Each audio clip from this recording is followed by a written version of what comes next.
Welcome back into Rounding Third Baseball, a live watch party tonight. So we said last night on our show that we would be back tonight, kind of watch these games, break down the playoff scenario that's going on, and go from there. But turning out to be a wild finish here. How are we doing, Harrison? Good. Just almost broke our brains trying to figure out all the clinch scenarios before we went on, and there's a lot of moving parts, but Yeah, certainly an exciting race that we didn't expect to have. So I'll take it. yeah, absolutely. I also watching MLB TV because it's the only way I can watch the Red Sox because they put it on Apple TV Plus. I mean, and it's not even on Nesson tonight. So like people locally can't watch this game. That means a lot to the Red Sox at home unless they have Apple TV Plus. That's ridiculous to me. Yeah, I think this is we talked about the whole Netflix thing last night. Where that's got a huge installed or huge subscriber base, so it's not such a big deal to have people switch over to that. But Apple TV Plus is not Netflix, and you're asking a lot of people that want to see a game to not be able to see a game because they don't have yet another one of these damn streaming services. Tom Karen came out today and said, "You know what? I don't have a problem with it being on Apple TV Plus, but after September 1st, don't take it away from our local network. No, You can put it on Apple TV Plus, you can sure. broadcast your own game, but don't take it away from our local fans who have been Yep. here all year. This game means a lot. Red Sox could clinch tonight, and half of Red Sox Nation won't see it live. Yeah, you've effectively blacked out your local market. You've That's done the blackout crazy. in reverse. Imagine that, dude. They clinch tonight, which I hope they do because I'm obviously a Sox fan, but they clinch tonight, and half of them can't even see it. Thankful for the 7-day free trial, right, Stacy? But Yeah. still, like, I mean, I'm glad, but you shouldn't have to go through that hassle to see your team clench. That's crazy to me. Well, and Absolutely mind think blowing. about it. Like, there's people right now paying for Nessun Plus that aren't able to watch it. Like, they're Yeah, paying for a service to watch this game, and that service is being overridden by another one. I think the Apple Plus thing is where MLB screwed up. Netflix makes sense. You know, regular network television makes sense. Apple Plus, it's way too specific and small. yeah, wild to me. But yeah, so we got a couple ones right here. We got Red Sox Tigers, bottom of the eighth. We got a runner on first. He just stole second, kicked it into left. He's going to third. There's nobody there. So runner on third, no outs. Bottom of the eighth for the Sox. Crazy. Yeah, I'd love to see them clinch at home. But so the scenarios are if the Red Sox win, they clinch a playoff spot. If the Tigers win and the Astros lose, Tigers clinch. So the Yes. Red Sox clinch with either a win or an Astros loss. Tigers clinch with a Tigers win and an Astros loss. So that's where that one got. We had to kind of wrap our minds around that one for a minute, but Yeah, because in theory, uh, if the Tigers win and the Astros lose, um, the Tigers and Red Sox both clinch, and it's a right, done deal. It's over. right. Which so I mean, we're really on to watch the Astros game. Like It's I'm all in on that one because that one's, got the most playoff implications for us. and I just watched Ellie boot a ball that was like right in his belly button. There we go. Tie game, bottom of the eighth. Jaron Duran just drove in Nate Eaton. Huge. Let's go. There it is. Line drive to left field. Yeah, let's go. Yeah, and Stacy, this is wild. This is wild to me. I can't wrap my mind around it. But yeah, tie game. Love this. Let's go. 3-3. Hey, John Temple, how's it going? Evening, John Carter. Saw you pop on. How we doing? Yeah, so I think the Astros and Angels is the big game after this one. It Looks feels like the like that Yankees. game really determines everything because if the Astros don't win, then nothing really, all the other stuff doesn't really matter because teams are going to start clinching. Yeah, well, what if the Astros do win though? Does it just delay it a game, pretty much? Just keeps. Just I mean, the Astros are playing for their life. They have to right, they have to keep winning. They don't have any option right. but to win out. So I think the other clincher, I think with was it a Blue Jays win? they clinched the number 1 seed, I think. I Uh, think Blue Jays can clinch number 1 seed in the AL, okay. if they beat the Rays and the Mariners lose to the Dodgers. And the Mariners Guardians lose. can clinch an AL postseason berth if they beat the Rangers and the Astros lose. The Brewers clinch the number 1 seed in the NL if they beat the Reds or the Phillies lose. And then the Cubs can clinch home field advantage in the NL wildcard series if the Padres lose to the D-backs. Alright, That's so, I all mean, kind of riding on tonight. it's crazy. Yeah. Yeah. Well, It's still and then crazy. in the National League, you've got the Reds right now, who are tied with Milwaukee 1-1 in the 5th. And you've got the Mets, who we said were met, losing to the Marlins 6-2 in the 8th. Yeah, Alcantara dealt today. Yep. Crazy. Well, we said it last night. He's going to come out there motivated because he wants to make a statement before the season ends. And there it was. He came out and dealt. The Mets were flailing. Marlins are making it interesting, as we said they could. They had the chance to wreck the Mets season. Yeah. We need Alex Bregman to earn his $40 million right here. Crazy. Yeah, John, I saw this, and the Mariners are actually going to take out Root Sports Northwest next year and just, another team who's choosing to eliminate their local TV deal and just give it back to MLB. Yeah, and That'll that's be six teams next year. Are gonna have no local TV deal and just be on MLB TV. oh my God, Tampa. That is brutal. Yeah, Wait, is Tampa on Apple? They're on Apple TV Plus also. looks like it. Looks like the same graphic. Crazy. Why do you Yep. give that joke of a production team 2 games in the heat of the playoff race? They have been doing that. I mean, all year they've been having like 2 every Friday night, I think. I hate it. And Bregman just watched that pitch go right down the middle. Cleveland's getting smoked by Texas too. So Yep. Yeah, so I think that's good for the Tigers and the Red Sox, really. But, yeah, this is crazy. They're bringing in Aroldis, it looks like, for the 9th. So going to the 9th, tied at 3. Yeah. Yeah. So yeah, I think this is going to be a good test for Mariners and Dodgers. Now, I mean, I know they've both clenched, but like, kind of see where they're stacked up. I mean, both really good teams, both kind of playing well. It'll be interesting to see how they play against each other this series, or if it's just kind of a quote unquote scrimmage, if you will. But yeah, and it's nice where you've got LA coming into Seattle. Seattle gets to finish up at home. Yeah. I think that'll be good for those fans to get a few games there at home before they wrap it all up. And then Seattle's gonna likely have a break. Yeah, Mets are done, man. I don't see Mets them are terrible. They're trash. I don't see them hanging on. I really don't. It's tough. I mean, I find myself pulling for Cincinnati more and more now. I've got the Cincinnati Milwaukee game on, only that game right now on the TV across, because I so badly want to see the Reds pull it out. And you said it's 1-1 there? 1-1 after 5. Okay. And the Ellie error didn't come back to hurt them. They went to the bullpen, spun a double play, and got out of it. Do you see the Reds at any point moving Ellie to, say, center, like the Pirates did with O'Neal Cruz? Do you ever see them taking him out of the shortstop hole, or do you think he would be mad with that? It's hard with Ellie because there are some plays he makes that I'm not sure any other shortstop on the planet even gets to the ball. I mean, true. And then there's the play like that he just made where it literally was like a 5-hopper to him that basically hit him in the belly button, went through his legs, and he picked it up behind him. He is frustrating and maddening. Oh, yes, that's a good way to start the inning. Go take 2. All right, Reds of the Gavin Lux going to take 3 on a error in left field.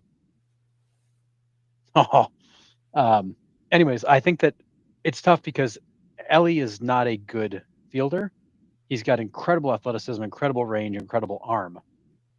I think if you're the Reds, you give him a little bit more time to see if he develops better defensive skills overall. But if he doesn't, then I think you have to move him, because you cannot have your shortstop be making 25 plus errors every year. Yeah. It's going to be really hard. John, if you're asking us to focus, this isn't the show to watch tonight because we won't be focused tonight. This is more of a free form. We're This watching the game. We're going to this be is gonna all be over the friggin' map. squirrels on parade, John. Yeah, for sure. Yeah, near playoff and playoff baseball is my favorite aspect of sport. Every pitch is captivating and meaningful. Crowds are into it. In my opinion, best of sports. And John, Crushed it. yeah, there's no other. I could probably argue overtime playoff hockey is pretty ridiculous It is. because it's just like every pass, every shot. There it You're like, is. this is where it's going to end. 2-1 Reds. Nice. Like that. And I'll lead I off. like it. I like it a lot. Lead off double for the Tigers in the top of the ninth. Yeah, and John, you're right. The Rangers are smoking Cleveland. It's not Yeah, they don't not the start for that series they were hoping for. they don't even have that on on big inning right now. They're like, that game's over. We don't need to cover that one. John, I do think there's a world in which Ellie does end up joining O'Neill Cruz as those kind of like guys that get relegated to the outfield who have crazy good arms and amazing athleticism, but just can't catch the ball. Yeah. For sure, that's a reality. Yeah. And I totally agree with you, Nick. In my world, there's nothing more exciting than playoff baseball because literally every pitch could be the pitch that changes everything. Yep. Right behind that is playoff hockey. Playoff hockey is like edge of your seats, pee your pants because you don't want to miss a thing. Like, it's crazy exciting. Yeah. Basketball and football, I don't care. I mean, NCAA tournament first weekend, like the round of 64, it can get nuts down the final minutes, especially when you got upsets brewing. Like, yeah, that's true. Yeah. Oh, I'm sad I got wild card tickets, but clearly we're not getting a game in Boston. Oh, that would have been sick. Because we'd have to go on the road, right? Would we have to go to? Well, the way it stands right now, the Red Sox are going to the Yankees. Oh, right. In the first round. Oh, yeah, and all 3 games are in that one spot, right? Yeah, which I miss the days of being able to where you go 1-1-1 and you break it up, but I get it just drags it on too long. I understand why they do it that way. They might, when we get expansion, and I know we always bring it up. Ellie just hit a ground ball up the middle that was going to be an easy double play, hit the second base bag and bounced into left field. And all of a sudden now you got first and third, nobody out. That's terrible. That was wild. I do think if we end up going to expansion, we could see a wild card round go 1-1-1 because the teams are going to be possibly a little bit more geographically closer to each other. Well, actually, it depends on how they set up the playoffs. Actually, yeah, in that case, if you have an East and a West, the same. It could be the same deal where you're going cross country. Anywhere. Yeah, that's true. I mean, John, you're right. In the case of the Red Sox and Yankees, it's you're talking what, a 4-hour car ride. It'd be easy to go back and forth there, but it wouldn't be so easy for some of these other teams to make the trip. Yeah, what was it? Seattle to Tampa, or Boston to Anaheim? Like, 1-1-1. That'd be brutal. But hey, Captain's with us. Captain. What's up, Captain? All right, runner on third, 1 out, 3-3, top of the ninth in Boston. Oh, goodness. We need a big strikeout from Chapman here. Yeah, there's no way Guardians got this one. No, Guardians are done. Blue Jays are trying to close out the race here. Chapman can't find the strike zone. Yankees are up 8-4 on the Baltimore Orioles. Yeah. Yeah. Still betting after 8.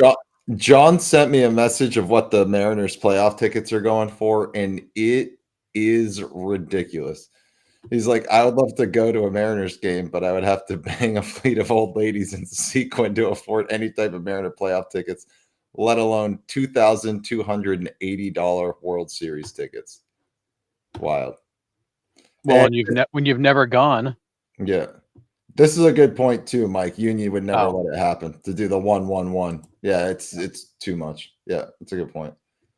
Yeah, I mean, John B likes the idea of the travel day in between. It's not so bad, but it's I think they like to be able to just run that series quickly and move on to the next Right. round that matters more.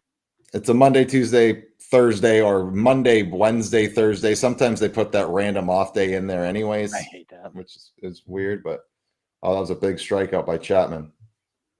All right, let's go. One more. Cap wants to know, John, where does he sign up for that? I mean, you guys are pretty much near each other. I'm sure you can figure it out. Yeah.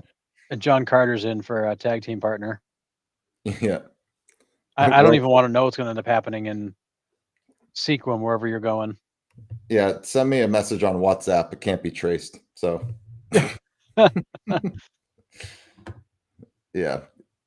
So how far are the Yankees out of getting that first spot? Or is it the Blue Jays and the Mariners fighting for the top spot? So The right number one. now it is the Blue Jays and Mariners fighting for the top spot. Okay. Now, if the Yankees and Jays were to trade places, then it'd be the Yankees in the top spot. So if the Blue Jays win, basically the AL East winner will end up getting the top spot. Ketel Marte just took Yu Darvish to the moon. Mm-hmm. Ketel does that from time to time. Yeah.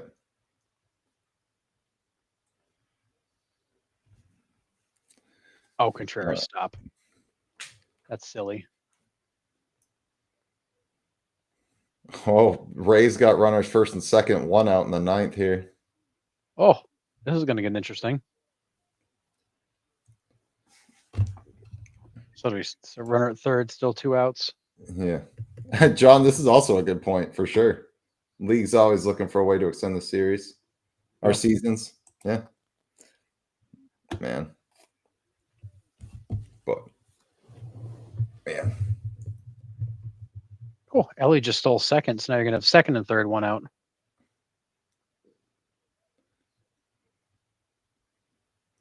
Come on. NFL will be 20 games eventually. Football 11 months of the year. If they have their way, it seems like it's going that direction. It wouldn't surprise. I mean, NFL is king. It is. It always will be. I mean, people love to watch other people get smoked. I mean, that's why UFC is huge, right? People love seeing that brutal stuff. It's crazy. And that's what it is. It's got him. Huge strikeout, Chapman. Yeah, got Torkelson. That was a dirty slider. Who's top the bottom? Oh, Yoshida, Gonzalez, and Rafaela. Yoshida has Cedon loves the big walk-off hit. Yep. And Yoshida, you haven't been able to get Yoshida out this past week. I know. Crazy. Oh, it's going to be 3-1 Cincinnati after this ball lands. Nice. Yep. Boston's ready for a walk-off. Let's go. Let's go.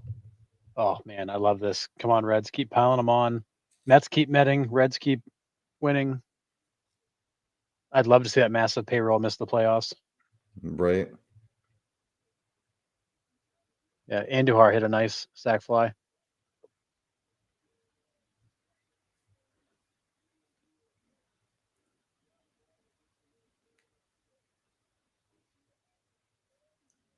We got another one? Oh, no, that was... I'm behind you because I'm watching big innings, so they're just showing the scoring play now. Oh, yeah. Yeah, Reds up 3-1 now. Yeah. Tyler Stevenson. Oh, and they're going to bring in Canely. He's going to throw 97 friggin' changeups.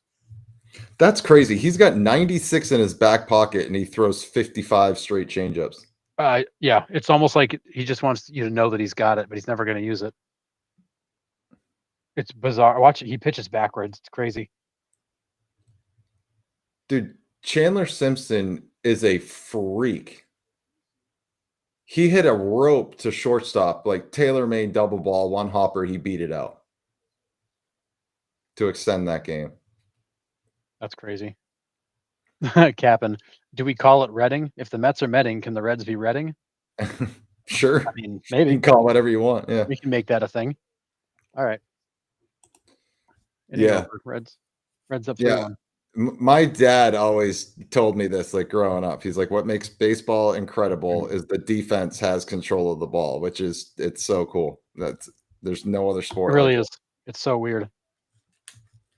And Well, it literally, you can fail 70% of the time and you're one of the best. you are the best. It's humbling as hell. Yeah. Rays got second and third, 2 out. John, the Twins for sure aren't twinning. Yeah. Uh, no, they're pole adding, right? Yeah, more like it for sure. That's crazy.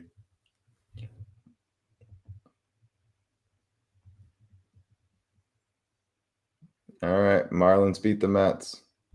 Yeah, say Captain just said Mets lose. Seems like a little bit of excitement for the Mets losing, which I can't help but also feel. I mean, in the Marlins, they were eliminated today, correct? I think they Yeah, were officially. yeah, Marlins are out. But that's a team that if they can somehow keep it together and keep building that team, they might be fighting for a wild card spot next year. Well, the Marlins are 5 games out of the wild card, so they're eliminated because of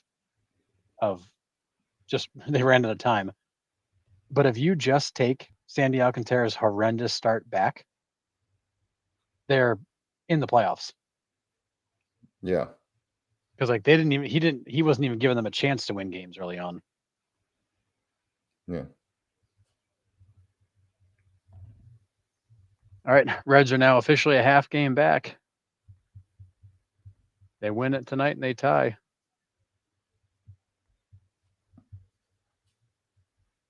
And I still can't believe the Diamondbacks are still hanging out. Nice. Like Blue Jays just not got it. fully out of it yet. Blue Jays just got it. Mariners, Dodgers underway. Blue Jays just won. They closed that out. Yep, 4-2. Whew.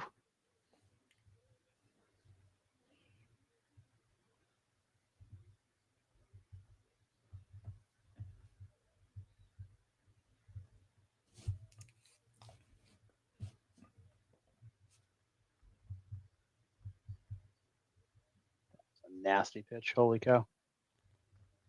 All right. Romeo with the base hit.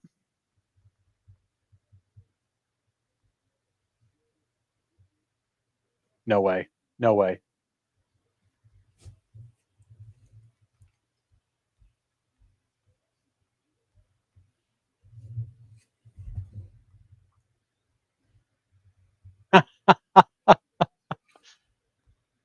Am I What? seeing this right? What? Did the Red Sox just walk it off? I don't know. I Did got it right here. Rafaela just walk it off with a double? Hold on. I haven't gotten there yet because I'm on big inning. Triples. Walk off triple. Let's Red Sox win. go. We're in the playoffs, baby. Let's go.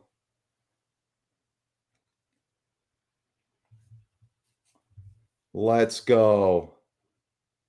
Incredible. That's why they said when the inning starts. Sadon loves these Yeah, walk-off situations, big and here he moments. is. Let's go. And it was an absolute friggin' cookie that he got thrown. It was a change up middle. Yeah. Wow. Well, I Alright, don't have to so worry about the Astros tonight then. I can take no. Well, I'm still gonna watch because now Oh, I it's am a matter too. of do the Tigers make the playoffs? Because the Yeah. Guardians lost, they lost, so nothing changed, or the Guardians are about to lose. Yeah. Nothing changes there. Yeah, that ball of smoke. Sadon had like we were just saying that, Mike. Yeah, like all your big moments, he has definitely. It's crazy. Yeah, John, that ball was smoked. Yeah. John. Yeah, you see that. You know, the Bible talks about baseball, even starts off in Genesis in the big inning. That's hilarious. Oh man. Uh, Halfway predicted it earlier. Yeah, did. Yep.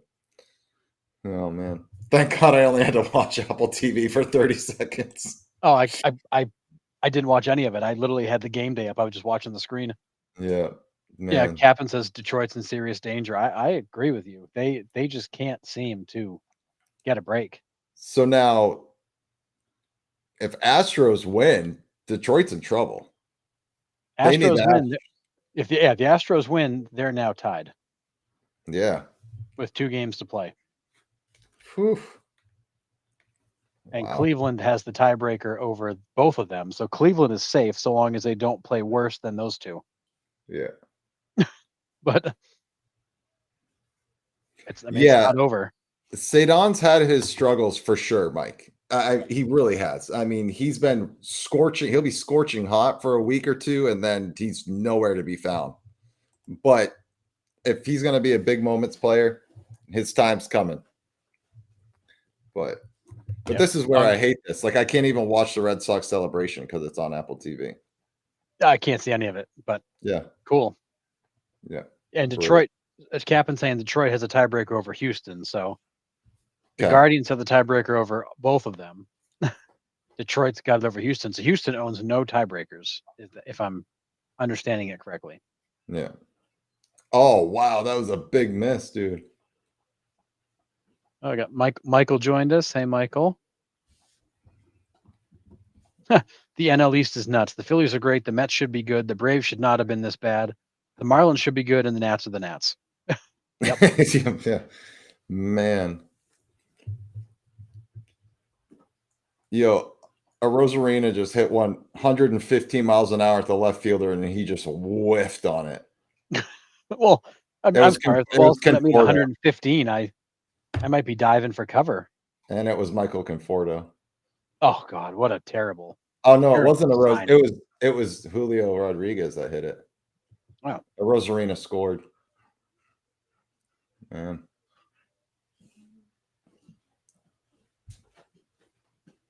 Wow. So the Red Sox are back in the playoffs. Yep. Is that first time since 21? Yes, right? I believe so. Yeah. Because they've been Crazy. 500 for so long. Yep. Kind of forgot what it was like. Yep. Well, it looks like Astros did nothing in the first inning. Shocker. Angels did nothing in the first inning. Looks like 1-2-3, 1-2-3 there.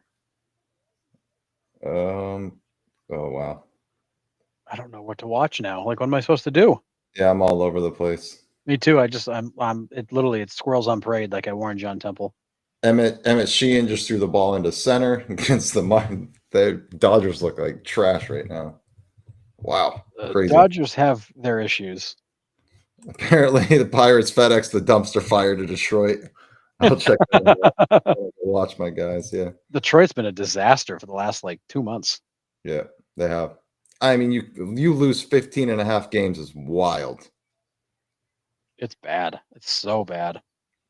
You had a 15 and a half game lead at one point this season. I mean, all you literally had to do was just show up and not play like trash. And they couldn't do that. You just got to win 2 extra games in that stretch and you're fine. Think about that. Just somehow scrape together 2 wins. That's it. I know, Mike. It's incredible. That we knew it. Yeah. Michael's saying in the chat over here, watch the Reds and the Brewers. That is what I have up on the TV right now. I have Reds Brewers front and center because the Mets are metting. And I want to see the Reds tie them up. Maybe that's what I'll do. Maybe I'll just put on. And then I'm just jumping around to other stuff. Yeah. Just to check on it. I have no real desire to watch the Houston Astros game. I just want to know when stuff happens. Yeah. Let's see. Yeah, I'm going to put on the Reds and Brewers since I'm now finally not blacked out of the Reds because like I said, I moved 20 minutes west. Yeah, that makes sense. Yep. Cappen's on Reds and Brewers also. Yeah. Seems like that's the move, guys. Reds and Brewers.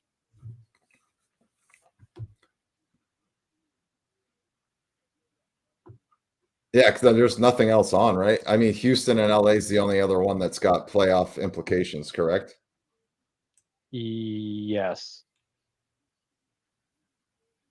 Everything else at this point is just seeding. If right certain teams win, they might get a better spot. But yeah. Yeah, Dodgers, Seattle. I mean, I guess the Arizona game, sort of. I mean, Arizona could have a chance to move up and only be a game back. Yeah, that's what Captain just said. San Diego, Arizona ? I mean, that's the only other game that's got playoff implications. But I mean, even that's a bit of a reach. Arizona. I mean, with the way the Mets are going, though, who knows? I mean, if Arizona wins tonight, they'll be one game back with 2 to play, and you'll have the Reds and Mets tied. This could be Imagine, a chaotic couple days. imagine if the Diamondbacks are sitting in the same exact position they were last year. All their games are done, and they're waiting for the last one to finish Oh, to see if they get in or not. that was And then brutal. they don't 2 years in a row. That would be awful. I mean, to be honest, they cashed it in, right? A trade deadline, they're like, we're selling Yeah. because we're all hurt. I mean, would you be a couple games better if you had kept Merrill Kelly and Gino? Probably. And Josh Naylor, Oh maybe, yeah, good point. Naylor too. yeah, but Although maybe not. I don't yeah, know, you don't know. because they've had some young guys step in and play well. Yeah, the Corbin Burns one was the first domino to fall, and then it was Justin It was Martinez went just down, it and was just a disaster after that. I think Brandon Fought next year. I think I might have been too early on Brandon Fought, a year too early. But that kid's going to be really good. He's going to be a stud. He's going to be a workhorse. He's going to be a good pitcher in this league, I think. Yeah. Yeah, I have no doubt. Wow, what a play by Ortiz.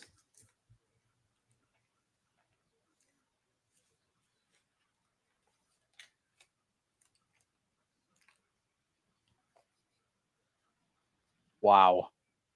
Yeah, deep in the hole. Oh. Is that Ortiz made that play? Yeah. Jeez.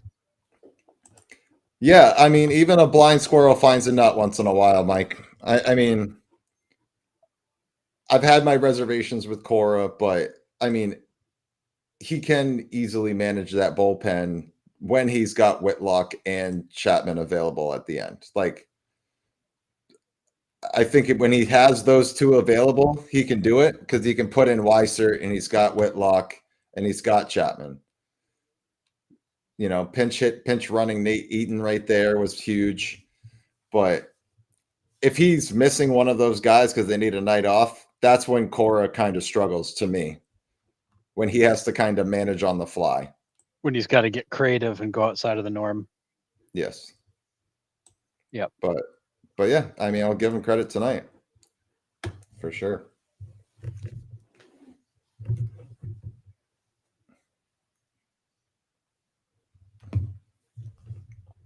How many more years do you think Yu Darvish has in this league? It seems like he's been here forever. I know. He's what, late 30s now? Gotta be. I mean, came up with Texas, went to the Cubs for a while. He's been in San Diego. Around the league. Seems like he's been in San Diego for 12 years. He has got, said it's 12 years of service time. It feels way more than that. No kidding. Came up in 2012. So Texas from 2012 to 17, the Dodgers for 1, Cubs from 18 to 20, and then Padres ever since. Yeah. Huh. Just seems like he's been in the league for so much longer than that. It does. I just seen the replay of the Dodgers left fielder missing that ball and left. All that pot smoke and the lights from the upper deck.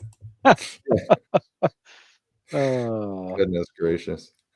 Yeah. Yeah, might be. I didn't forgot to check on his age. My bad. He's 39.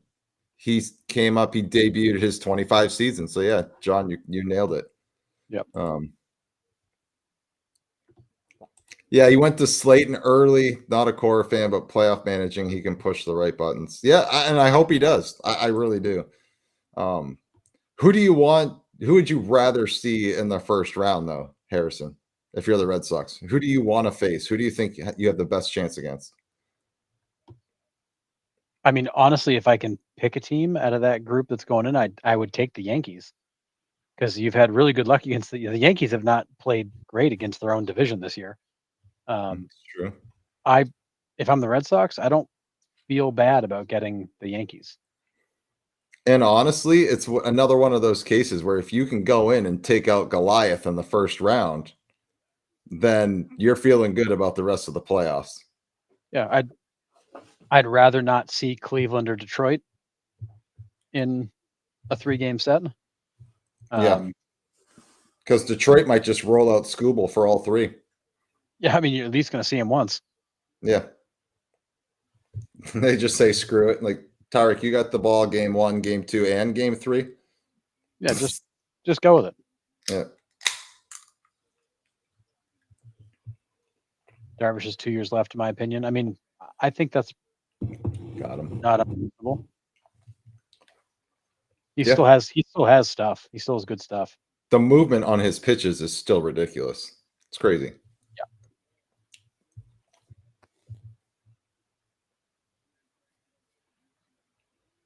That George Kirby splitter was filthy. Yeah. Whew.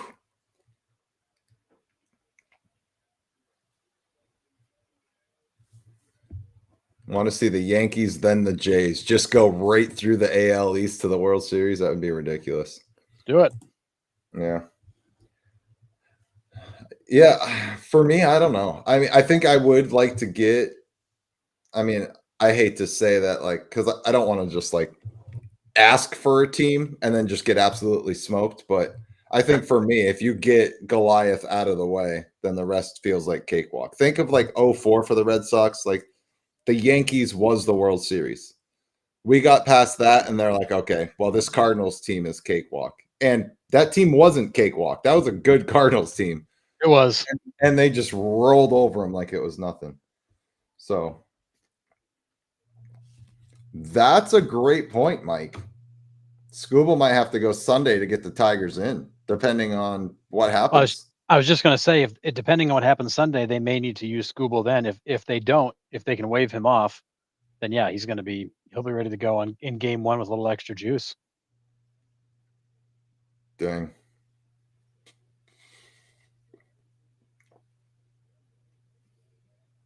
Because they'll start they'll give them Monday off and they start Tuesday, right? Have they released the playoff schedule yet? I mean, they must have.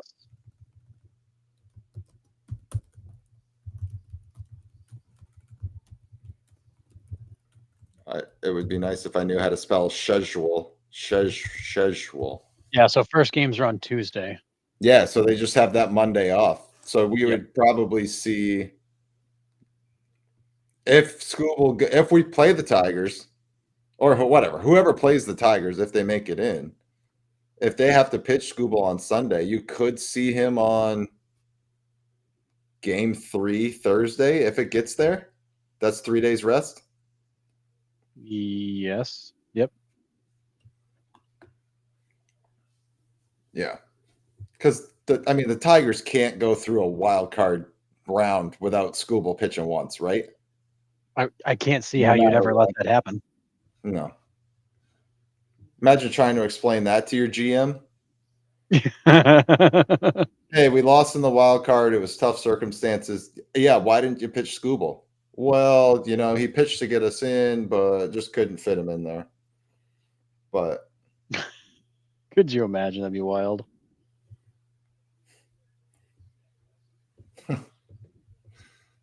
Yeah, insane.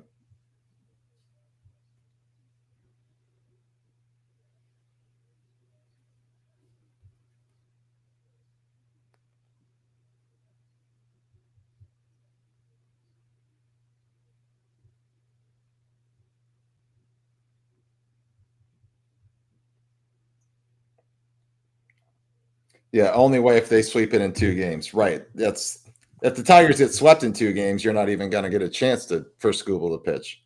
Yeah, I agree with that. And Captain just said in the chat over here, everyone is noon on Tuesday. I guess I didn't even see that. Because it's probably that staggered start, right? Where they like some of the teams play game 1, they have the day off, and then they play 2 and 3. Like only half of the playoff slate is Tuesday, the other half is Wednesday. No, wild card everybody plays. It's 4 games, 4 games done. It's a 3-day sprint. Okay. Okay. Yep. So then it's 'Cause the right next now round. everything is TBD, and it's So all on ESPN. yeah. So then it's the next round that they have the random off days in between. Yeah, so Saturday, October 4th, all the DS series start, and then Sunday it's the American League only, and then Monday it's the National League only. Tuesday's the American League only, Wednesday's everybody, Thursday's National League only. Like they stagger it out. Yeah. Cap and 3 p.m. for you East Siders. Okay, that makes a lot more sense. Yeah. Okay. Thank Because you. noon on the East Coast is insane for a Tuesday. Yeah. Yeah. Tigers, we're kind of with you, Craig. At this point, you lose that big of a game. I mean, that big of a lead in games, 15 and a half. It's kind of hard to say that you deserve the playoffs after that, right? Yeah. I mean, Agreed. it's a tough look. A pretty weak case. Yeah.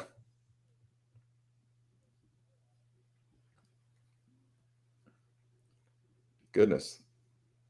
This Houston Angels game's already heading into the third, pretty much. Jeez. He was flying.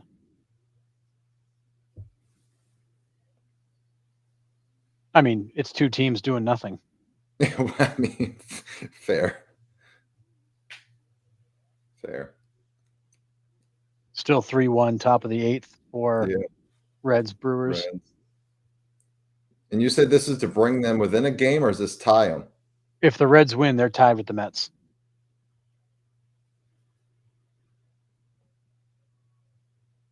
If the Diamondbacks win, they're 1 game back. Gotcha. They're the 1 game back. Yeah. Off the end of the bat. Missed it. Which game are you watching? That was Ellie's at bat. Oh. So you're a pitch ahead of me. Oh. Because he just got off the end of the bat. Yeah. Yelich, Churio, and Terang now. Well, if you're gonna make a move, now's the time.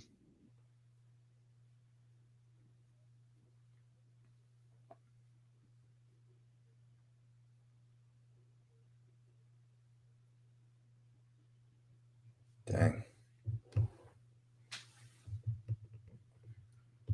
Has your World Series prediction changed at all at this point? I mean, I know we don't know who's in, but has it changed?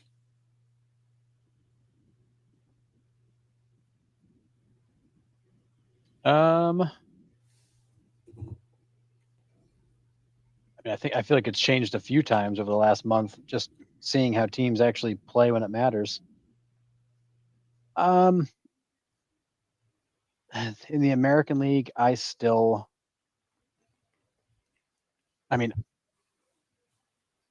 I really like the Mariners right now. Mm. The way that team plays, that pitching, as we always said, if they can get in the playoffs, that pitching staff is going to be hard to beat. And if they can score any runs, they'll be dangerous. Yeah.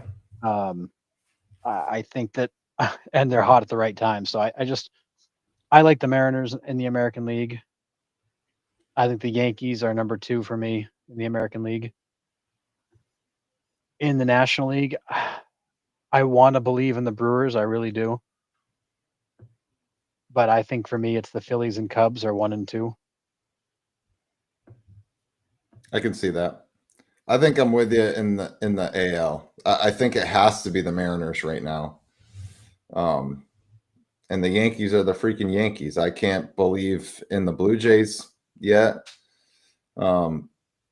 National League, I'm probably going to take. That one's hard for me. It is hard. I mean, the National League is hard because I feel like it is the obvious favorite isn't really the obvious favorite. I think if the Phillies still had Zach Wheeler, I think I'm thinking a little bit differently. But not having your ace in that staff is tough. Now, listen, their pitching rotation is still ridiculous.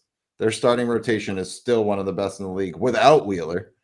But Man. And I can't believe in the Brewers. Just for the heck of it, I'm going Reds. What the heck? I love it. What the heck? I can't believe. All right, we gonna get into this discussion? Sure, let's do it. So Terry says Judge MVP. Oh Kenneth God. says Cal Raleigh MVP. Give me your reasons why. Harrison and I have gone back and forth. Yeah. Everybody in the chat on our shows has gone back and forth with this. Give me your reasons why. Now, Terry, I will bring this up, right?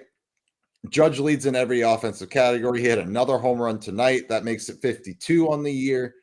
I get it. Leads in every offensive category. He's been a DH, the back half of the year.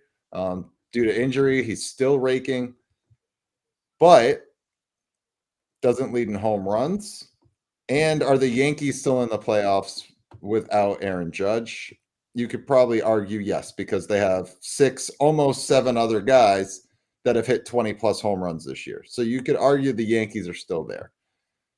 Now you take Cal Raleigh out of that Seattle lineup. I don't know where the Mariners are. Do they make deals at the deadline for Geno and Naylor? Probably not, because they're in a different spot. So for me, I think Cal is more important in the Mariners lineup than Judge is to the Yankees, and not trying to slight Judge at all, but I tend to lean towards Cal. But before he hit number 60, I was like, I think I was leaning towards Aaron Judge, because it's like 59 and 52 or however many Judge has right now is not that big of a difference. And Judge leads in every other category. It's like, okay, well, yes, it goes to Aaron Judge. But as soon as Cal hits number 60, it's a milestone season. 6 other guys have ever done it. So really hard, and winning your division, hitting 60 and catching makes him the most valuable player. I agree. Crazy. But it's still going to be a coin flip, I think. Even if Cal breaks the single season record, I think it still could be a coin flip. I think based on everything we've heard from Jeff Passan and other people who are actually talking to writers and executives and even players are split. Yeah. I think the general consensus is it's Judge is getting it has a slight advantage because the numbers are just disgusting. But I think a lot of people feel like this is a coin toss. Yeah. And Terry, this is a fair point. We talked about this last night too on the show. He joins Babe Ruth, Mark McGwire, and Sammy Sosa as the only players to ever have 4 plus 50 home run seasons. So I get it. Judge is a beast. I just don't think it's his year because of what Cal's doing, unfortunately. If Cal's not putting this up, it's a runaway, landslide, whatever cliche you want to use. But I still think it could go to Judge. I don't know. It's hard. Cal Raleigh, 20 home runs from each side of the plate, which is crazy.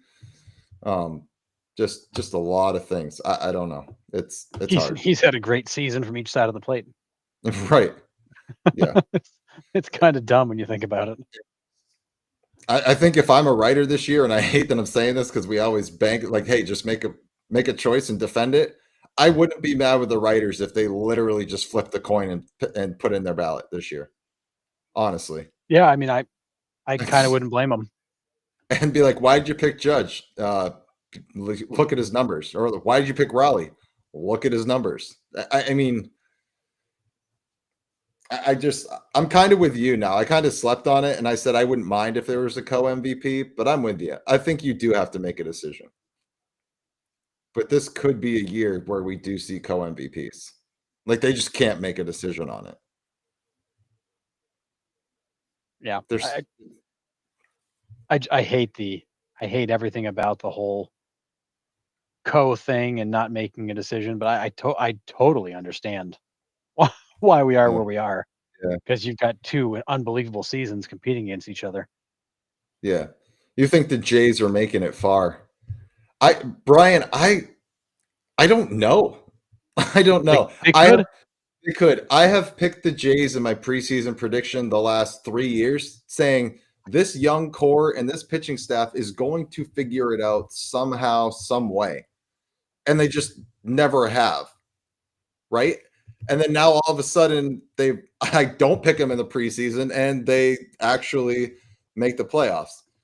I think they could. If Bo Bichette comes back, he's healthy and he's ready to go and can make an impact. I think the Jays are a tough team. So, I mean, we'll see. I don't know.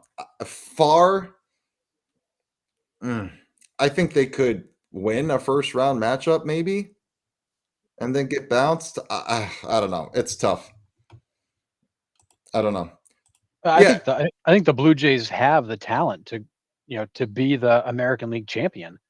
I just don't know that I'm ready to buy into them getting that far.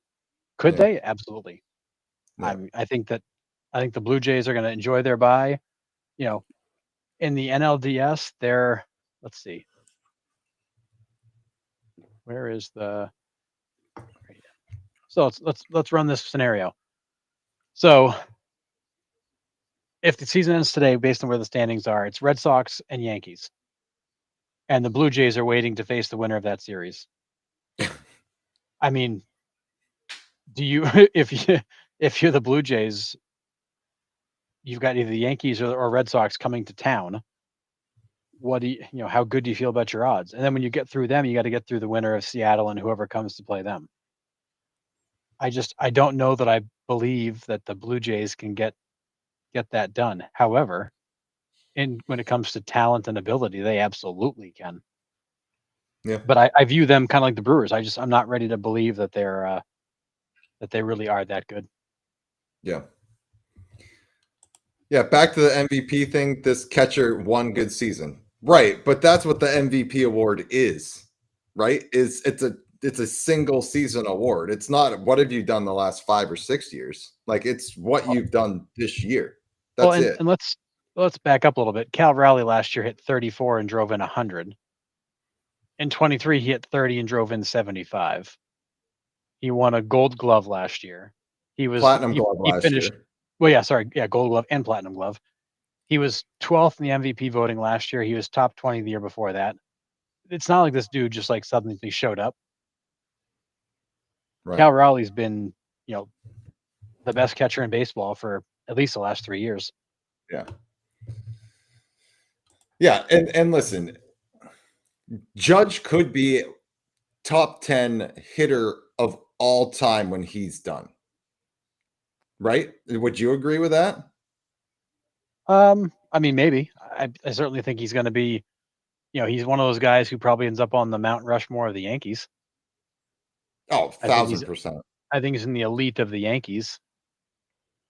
But I mean, all time. Look what this guy's done. And he had a late start. He came up at 25. That's the disappointing part. Imagine if you'd seen him since he was like 21, Yeah. what it would look like. Well, maybe it wouldn't look as good as it is because he just didn't get the right seasoning True. that he needed. Maybe he just wouldn't be ready, and his career's got a different trajectory. But That's true. I mean, oh goodness, got something in my eye. Yeah, I mean, it's just wild. I mean, I think he's going to finish top 10, top 15 hitters of all time, pure hitters. But like career achievement, yeah, Aaron Judge. This season, this one singular season for me, it's Cal Raleigh as soon as he hit number 60. Yeah. I thought it cemented it for me. But been wrong before. And I get it. I still wouldn't be upset if Judge wins it, but for me it's Raleigh, but I get it. I get the argument both sides. I really do. I don't think there's a wrong answer here. No, there really isn't.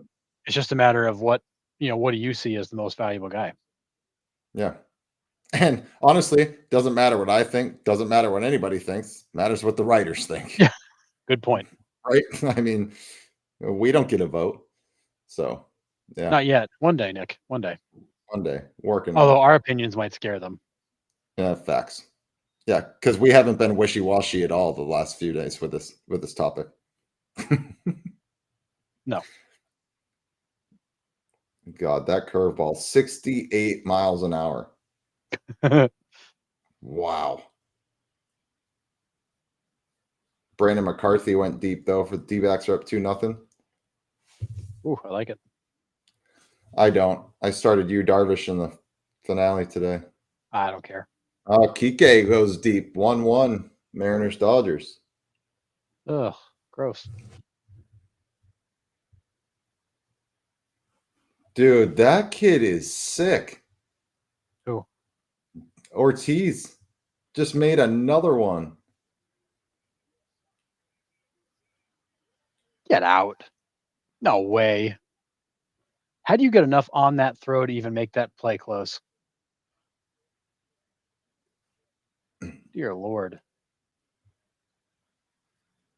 Willie Adames, who? Wow. Yeah, Willie Adames, who? I'm Jeez. telling you, dude.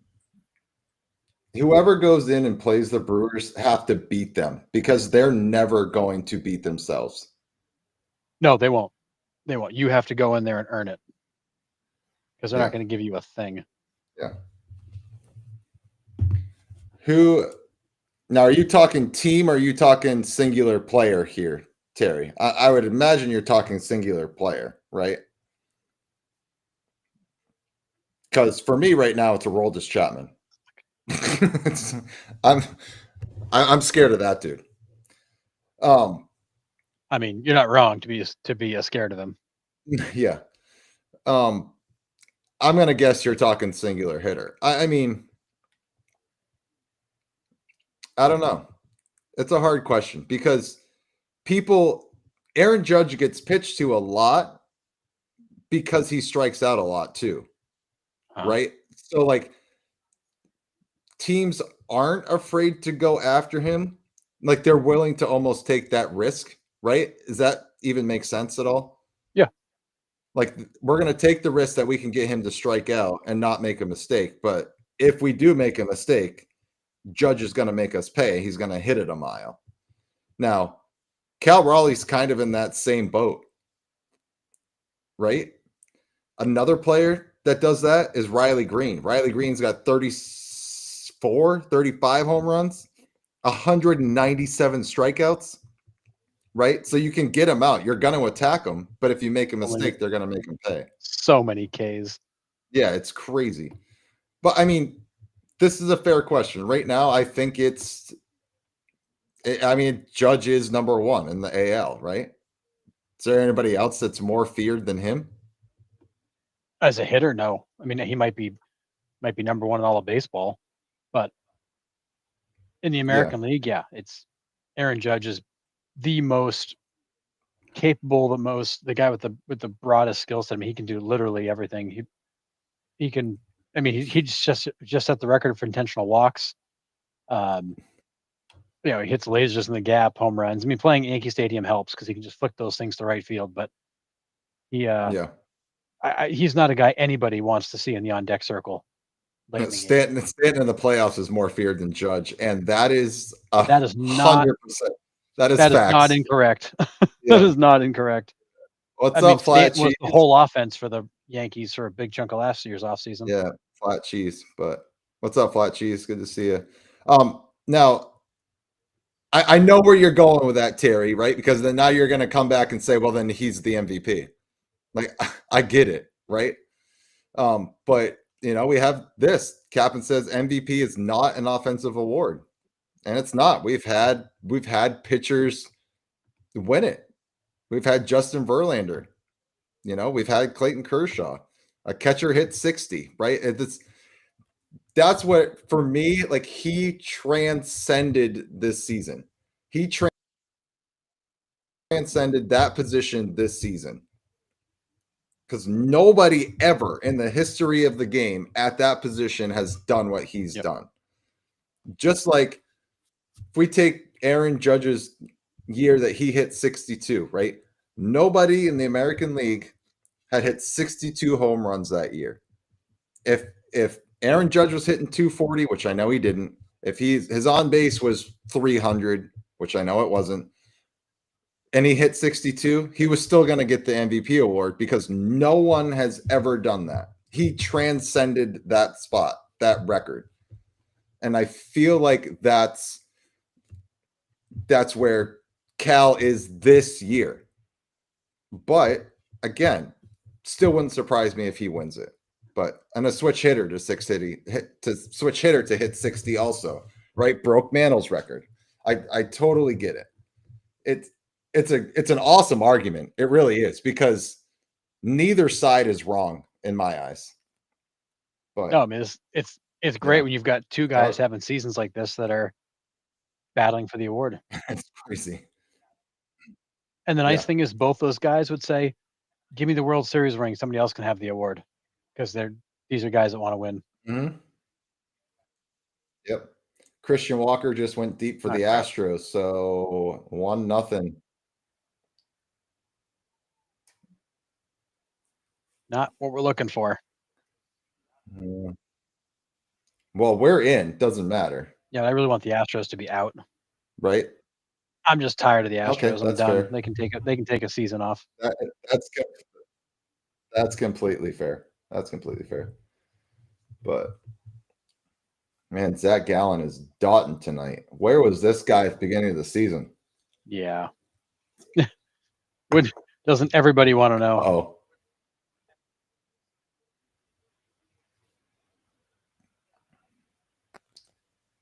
oh, they just missed another home run off Kyle boy. Hendricks. Yainer Diaz off the top of the wall. Ooh, 2 outs. I know we were talking a few weeks about the best trade deadline acquisition. Andrew Vaughn for the Yeah, Brewers. he's been a good pickup. Huge for them, and No. not talked about. No, he's been a good pickup.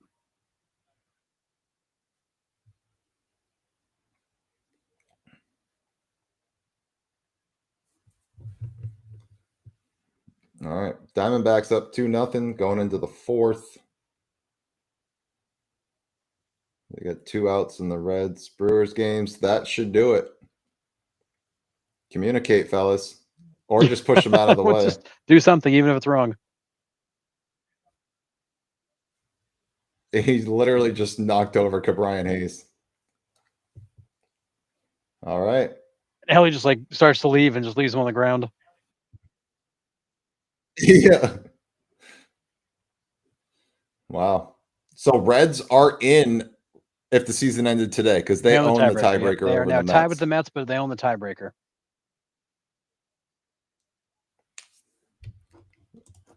Speed Merchant, Josh Naylor, or trading away Devers are my votes for 2 best moves of the year. Yeah, Devers for me was the best move of the year. That saved the Red Sox season. The Red Sox made 2 terrible. The Red Sox made 2 junk trades at the deadline that brought them nothing. But the Devers trade was the only trade that made an impact. And I was telling Nick before he went on, Quinn Priester went 5, gave up 1 run again for the Brewers. The Red Sox gave him away for a bag of balls after trading Nick York away to get him to try to work on him as a project. I don't understand what this front office is doing, but they made the playoffs, and maybe a blind squirrel does find that every once in a while. Yeah, there's no doubt the Devers trade, I think, is the biggest move for the Red Sox. So I don't know what type of circus would be there if Devers is still there right now. I wouldn't even want to. It wouldn't be good. Venture a guess. Josh Naylor has proven to be probably number 1 in my eyes, especially deadline acquisition. And don't sleep on Harrison Bader. Harrison Bader has had an insane second half for the Phillies. So I think it's those 2. And then Andrew Vaughn, I'd probably put up there for 3. Yeah, that's for sure. I like it. And maybe also finally ditching Walker. Who's now 3-0 for the Phillies. That's fine. It's like, of course you left town and then you figured it out. Although, and that's short-lived. Yeah. Yeah. But yeah, so focused on Astros Angels here. I got to change it up now because the Reds game is over. There's nobody else. Got Rockies, Giants, A's, and KC. Your Royals just couldn't quite find it. Yeah, they just kind of ran out of juice. Yeah. They just could not get consistent offense going. Didn't matter what they tried. No.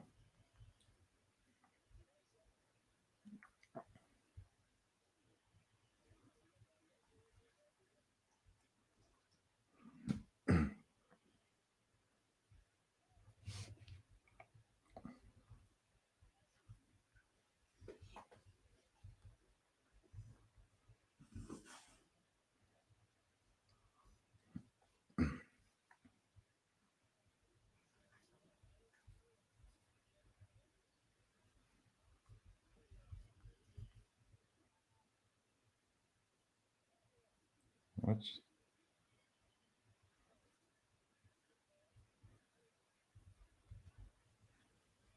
how do you come off the bag right there?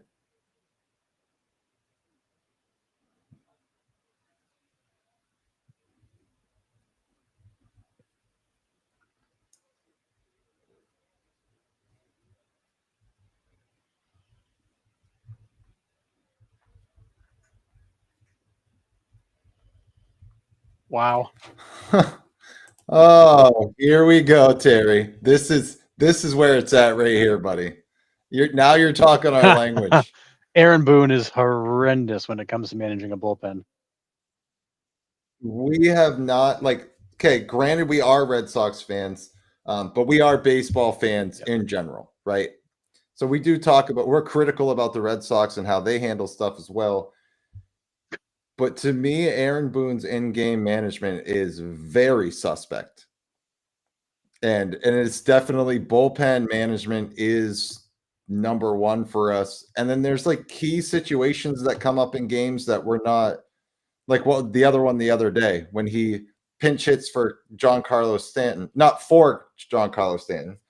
He pinch hits with Giancarlo in a clear intentional walk position, and now you just lose your best pinch hitter. He goes to first base and then he pinch runs for him. And it's like, all right, well, you just burned him. Now yeah. So I mean, there's just weird situations with Boone that we talk about a lot that we don't quite get the moves, but we're with you. So I take it you're not an Aaron Boone fan at all then. I think most Yankees fans would tell you deep down they're not. Yeah. Yep. Yep. I love when Boone does this for the Yated Yankees. Captain, I'm reading your comments over here, and now you're over there. So Captain was just saying, I how often do we have a runaway MVP? I love the discussion.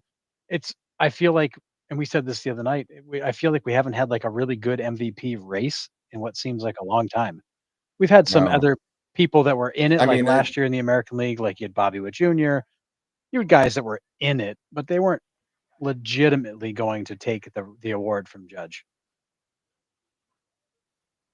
Yeah, Cap, and I'm everywhere. No. I think the only time that we really had this discussion was Shohei against Judge. So you got to go back a few years. And then even then, it's like, well, it's gonna be Shohei until like. But I'm pretty sure the last time, I'm pretty sure the last MVP Shohei won in the AL, wasn't that the year that Judge missed a bunch of it when he stubbed his toe in the wall or whatever? Yeah. It's like it wasn't really even that competitive. Right. This is a great question, Mike. Does Cashman or Boone survive if the Yankees get swept in the wild card?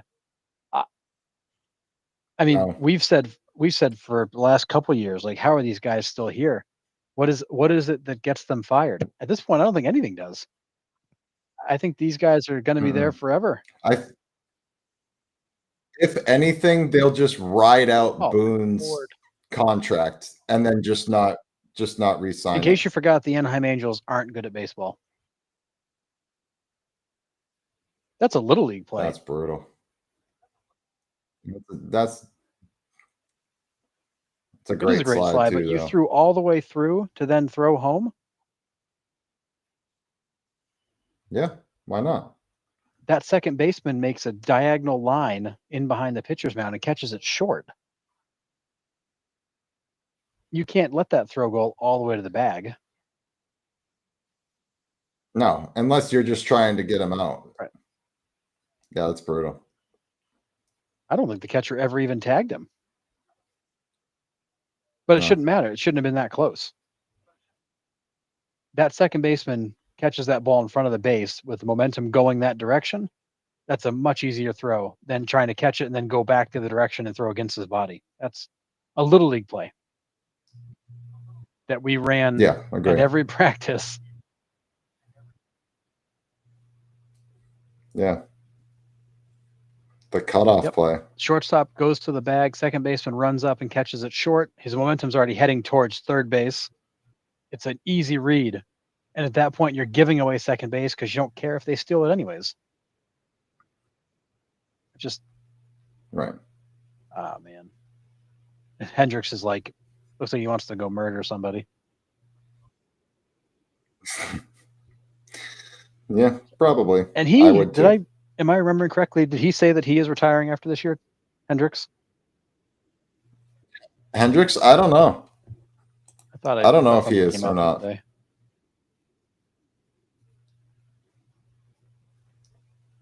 I'd have to look it up. I don't know that one. I didn't hear anything. Oh, no, actually, he came out the other day and said, no, I didn't say there was a report. And Kyle said, I didn't say that yet. I'm going to take some time to think about it. Okay. Gotcha. Yeah, he shut that down yesterday because the report came out that he was planning to retire. And he was like, no, I didn't say I'm going to retire. I said, I'm going to think about it. But I think someone said you should retire. Yeah, well, that might be how it was phrased. Yeah. Yep, and we've talked about this, Terry, too. Boone Cashman's still there because of the owner, and they Hal don't fire Steinbrenner, anybody. he's definitely not his dad. Yep. Yeah, so I think with Boone, no matter what happens, I think they just ride out his contract, and instead of firing him, they're just not going to re-up him. They're not going to extend him or re-up him. They're just kind of let it ride. But Yankees haven't won since 2009. That's a long time for the New York Yankees. And it's tough when you're an organization that measures success on World Series wins, not appearances, wins. Yep. Right? I get it. It's a high bar, but that's what that organization is. Well, always will be. 33 winning seasons. I mean, you'd like to have more World Series to your name with that many winning seasons. As tough as this is for me to say, like, I don't think we'll ever see the Yankees in last place in our lifetime. No. I don't see it. I just really don't.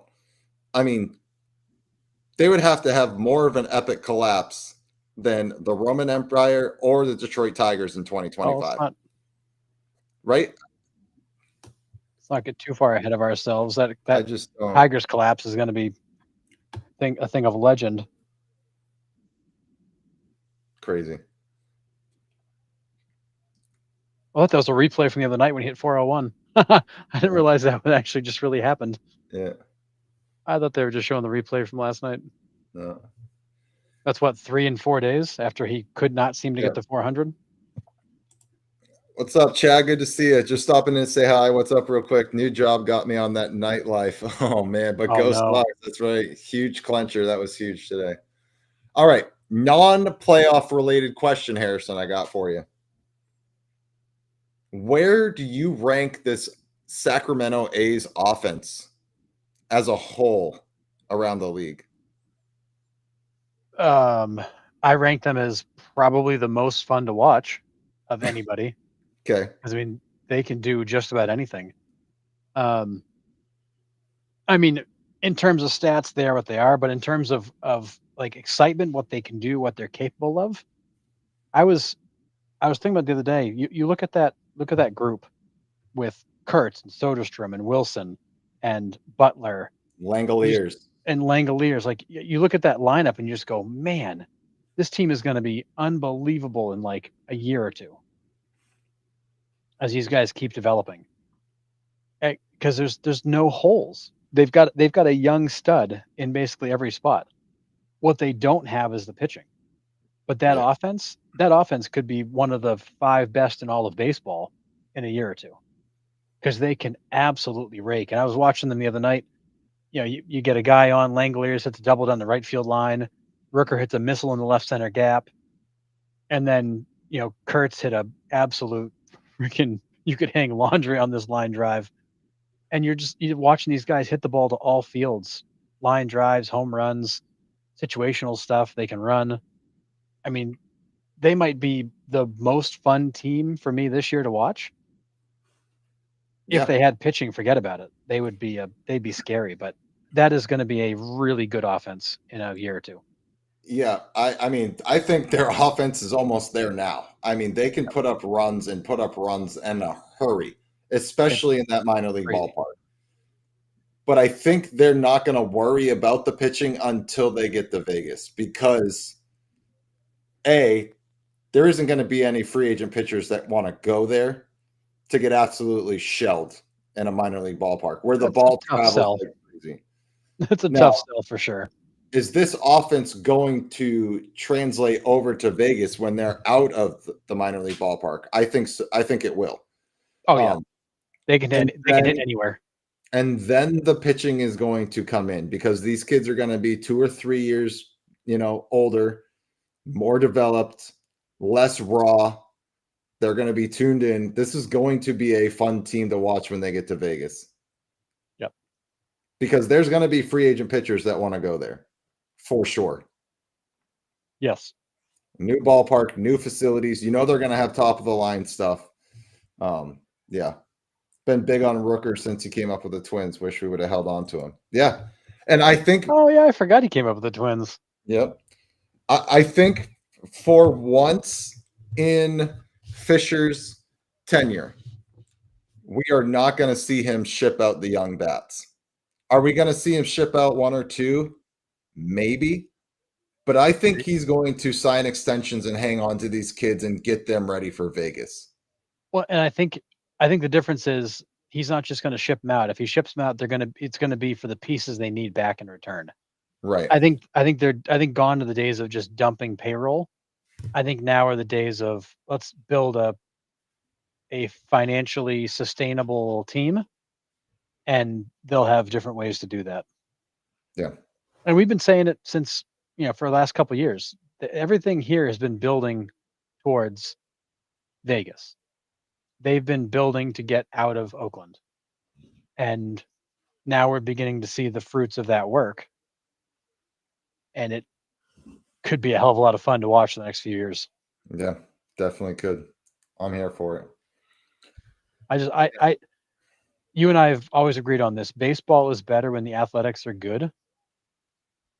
Because it gives you another West Coast team that's worth watching. Because for so long, the AL West, NL West were just not worth watching.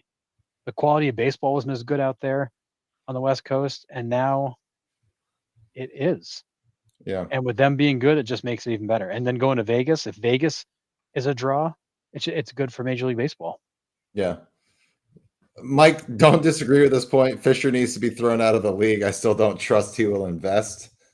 I mean, track record says he won't, but it was mostly, as we're finding out, it was to just stick it to Oakland. Yeah. And nothing else other than that. He just did not want to give Oakland a winner. No.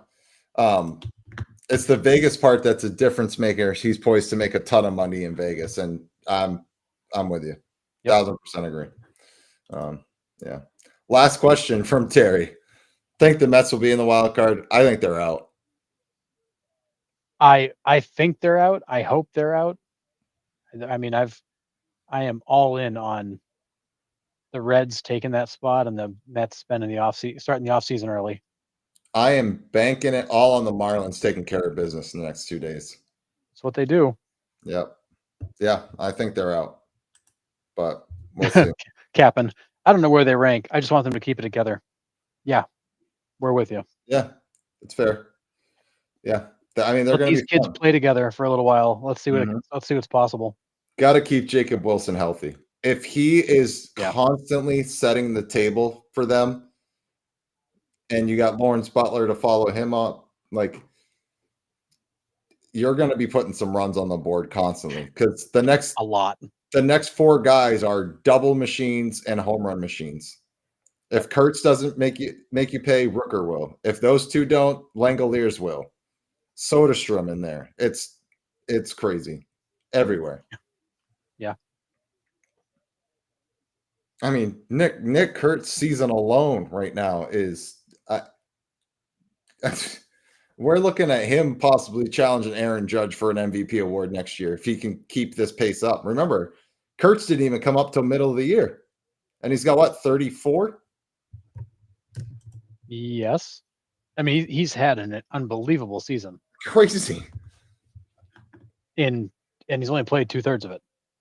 Yeah, he has played 114 games, got 35 home runs, 2 triples, 26 doubles, 293 batting average, 387 OBP, plays a Gold Glove first base. He's ridiculous at first. I mean, whew, 5.3 WAR. He came up in June. It is crazy. Jeez, man. What's been your worst public baseball take? I'll start. After a rookie's major league debut at the age of 21, went 3 for 4. I tweeted him 3 down, 2,997 to go. That player, Aaron Hicks, didn't age. My worst public baseball take. Huh, that's a hard one. That I've been like completely wrong on. Walker Buehler winning the Cy Young. Oh yeah, that was a bad one. In case you want a reminder. Yeah, thank you. Yeah, that one was pretty. Sean and I are both like, wait, what? Did he? He said what? I mean, I really thought that he was going to be. In your defense, at the time, it wasn't a bad take. It's proven to be a bad take, but it wasn't a bad take at the time. No, because like my thinking on it, because everybody was going, oh, Skubal, oh, Crochet. And I'm like, I'm not going to just pick, like we, on this show, as a lot of the followers know, we usually don't pick the obvious guy. And we'll give you a reason why maybe the non-obvious guy could win the award.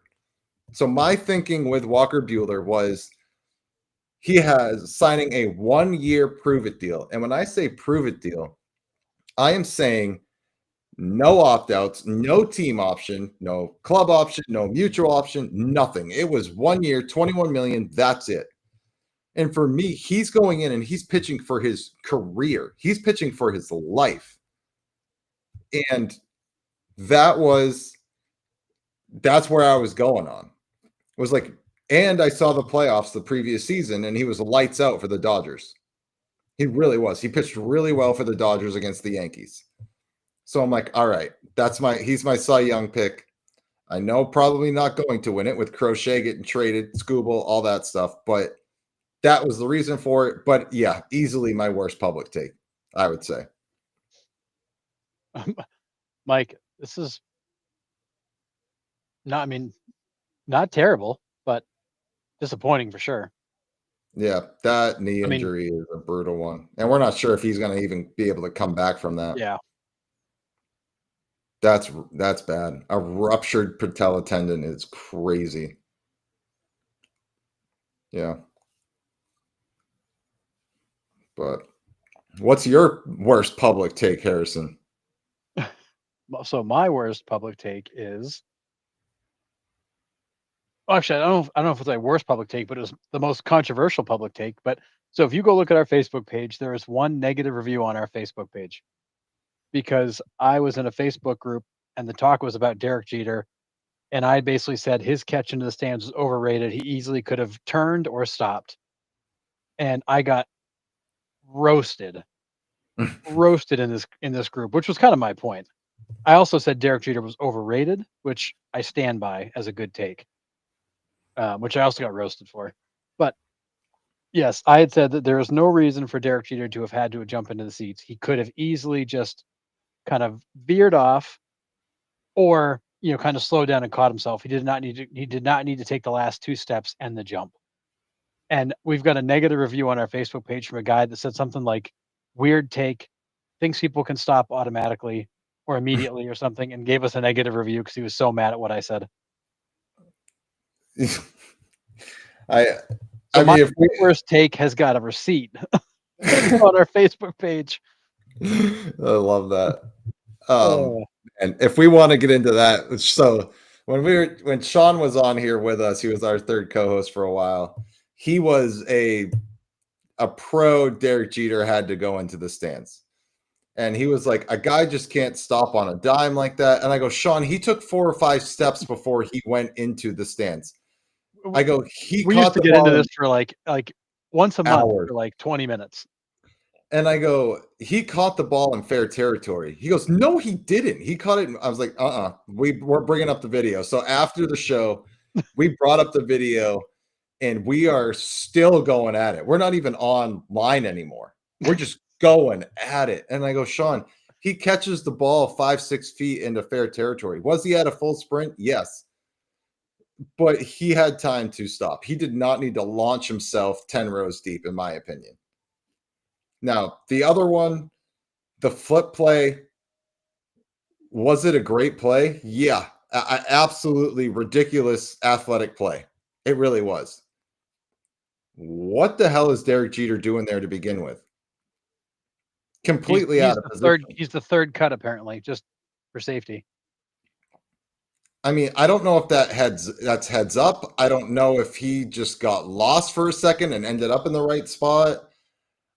I don't know. And by the way, Giambi was safe.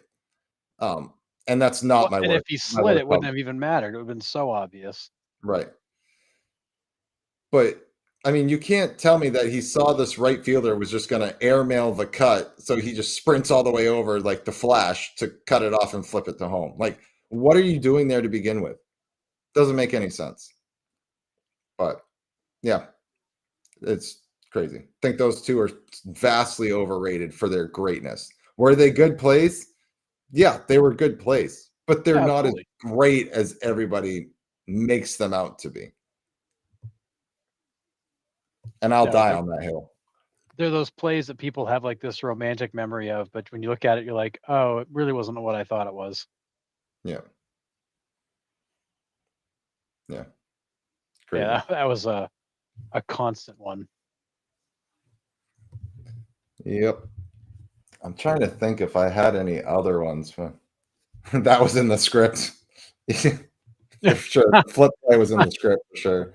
Oh, that's good. Yeah. Trying to think of other ones that I was just like completely wrong on.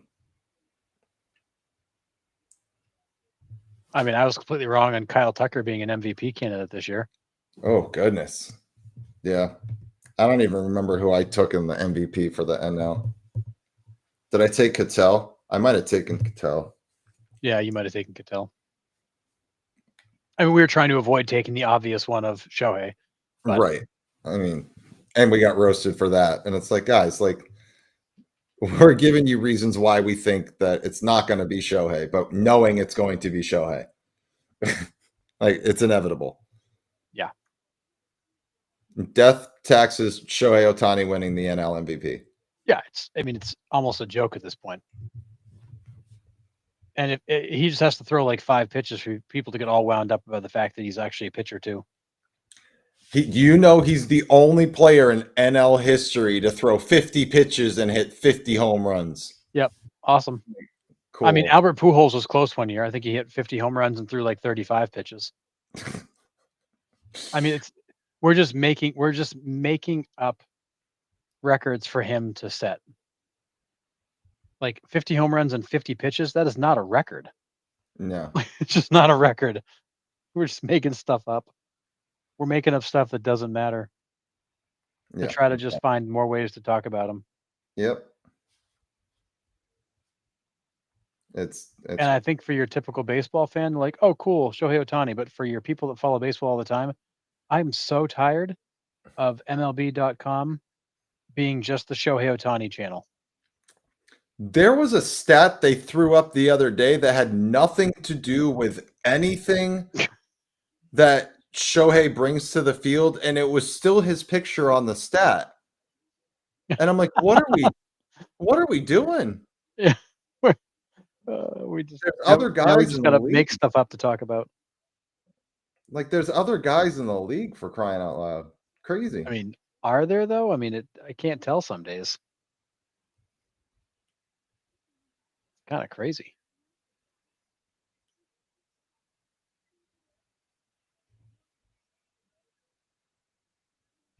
Yeah.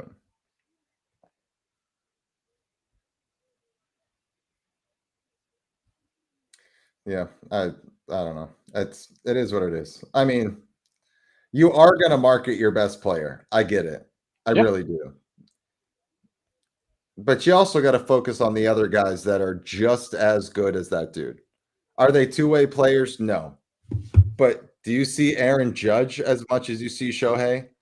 No. Do you see, I don't know, Paul Scanes everywhere? No. The dude just had a second season in a row with a sub-2 ERA. Yep. Did you see that meme today? It was absolutely hilarious, and the comments did not disappoint. It was like last year, Paul Scanes was like a 1.97 ERA and like 250 strikeouts. And then it was like this year, it says 1.99 ERA, 247 strikeouts. So he was like he wasn't as good. Yeah, but I like, saw that. It was like the Paul Skeens regression is on. And it's yeah, like, the comments did no. not disappoint. The comments did not disappoint. They're like, man, sophomore slump, huh? Yeah, Like, I mean, it was like identical. It's like, yeah, oh, okay. it was so good. But I mean, I loved it. Like, it was such a the comments were awesome. But yeah, I don't know if I could ever dig that up, but yeah, that was funny. Yeah, there's some good stuff flying around out there, but it is crazy to me how dominant he is and how little support he actually gets in Pittsburgh. That guy should be winning 20 games every season. Like every season. Yeah, Automatic. And yeah, he goes, what was it, 10-10 this year, 11-10 this year? It was awful. yeah. It's crazy. With a 1.97 ERA. Did you know Shohei's the first player with 2 H's in his first name to hit 50 homers? Yeah. He also sneezed 50 times in the dugout and coughed 50 times. Put him in the hall now. Oh man. He's the only guy to hit a home run and place a bet on the same day. Right. If you're the Tigers and you clench a playoff spot, would you throw Scope? No, absolutely not. No way. No. Playoffs. I save him for the playoffs. Yeah, if you clench, you're sitting his butt on the bench. I don't think you're trying for the division. You're wrapping him in bubble wrap and shipping him to wherever you're going next. Because they have no way to get to the first round bye, right? Even if they clinch the division. Yeah, so no. If you had that's been off the table for a couple weeks. If you have a chance to get a first round bye, I think you might be thinking about it. Sorry, John. Yeah, I think if you're pitching for a first round bye, I think you might think about it. But they're not going to be in position to do that. So I don't think so. There's no way. Angels are making this interesting. 3-2. Yep. Oh, Captain was just saying Tatis hit a grand slam. Did he really? Yeah, 5-2 San Diego. Oh man, I didn't put him in my lineup today because he just got back tonight. Good looking out, Captain. I totally missed that. Dang it. I almost switched him out today too, and I didn't. Well, guess I'll put him in for tomorrow. All right, chat. He'll take an offer. Oh, that's how it goes. Yep. All right. I'm rolling with Altuve, Duran, Tatis, Naylor, and Bobby Witt in my utility spots in outfield. I got a pretty good team, dude. I ended with Langoliers, Michael Busch, Bryce Terang, Bregman, Story, Altuve, Duran, Tatis, Naylor, and Witt. And I got Lawrence Butler on the bench. It's probably work. why I'm in the championship. This might be, I'm hoping. I'm up by 92 points right now. I got to keep the foot on the gas. Could be the first rounding third fantasy league in 4 years that one of the hosts actually wins it. So fingers crossed. Dude, I was in like the third or fourth playoff spot, and then my team lost 7 in a row. No, it was more than that. It was like 10 in a row. Yeah, I lost every week to whoever scored like the first and second most points every single time. yeah. Got absolutely destroyed. And the new Oh, it's a CBA double tie game. for which one? Oh wait, they call that foul? Yeah. Oh, they called that foul. That hit fair territory.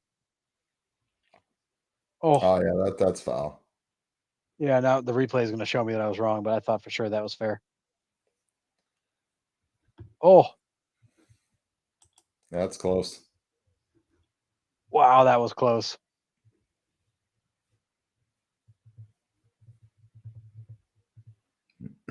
Oh man, really wanted to see that be a fair ball. Oh no way. That's terrible. Diamondbacks runner did a pop-up slide into second, and Bogarts put his tag on him just as he was hopping. Oh no, that's frustrating. Yeah, they're definitely going to call him out. That's terrible.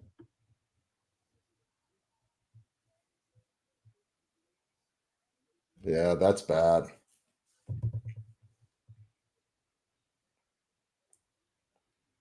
Yikes. It was Eldemaro Vargas. Oh, they might not overturn it. It's close. He definitely loses contact, but he might get his left foot down before Bogarts put the tag on him. Oh, all right.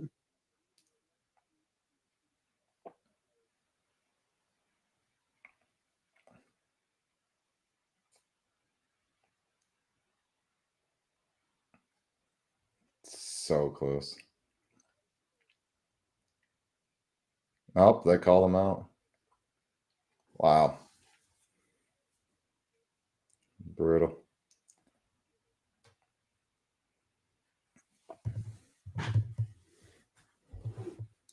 What do you think the Angels have to do to get out of the basement? Do you think it is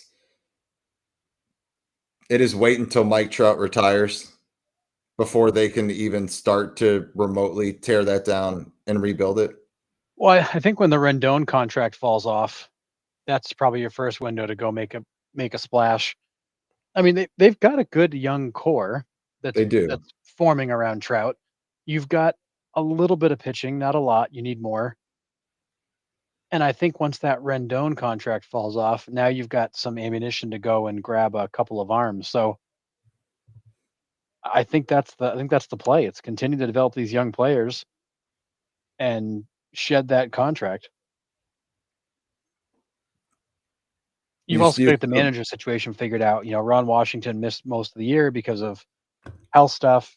I think you need to go find a legitimate manager that's Yeah. going to be there for the long haul that can actually you can start to kind of build a program around. Yeah. When does Mike Trout's extension or contract end? He's on the books till 2030. Oh yeah. There's a 10-year deal. Dang. What's crazy? I'm looking at his sports track right now, Harrison. 2021 calf, 23 wrist, 24 knee. Like it's just all injuries down the left side. Yeah. And Oh. then so Anthony Rendon makes 38,571,000. So 38.5 million next year, and then he's finally gone. He makes more than Mike Trout annually. Isn't Trout 10 years like 426? He's 37. He's 37-1 a year. Oh, is there deferred money in there? Is that why? Most likely. Yeah. Yeah, 404 is what he'll end with. 38.5 for Rendon to basically not step on the field. Ever. Yep.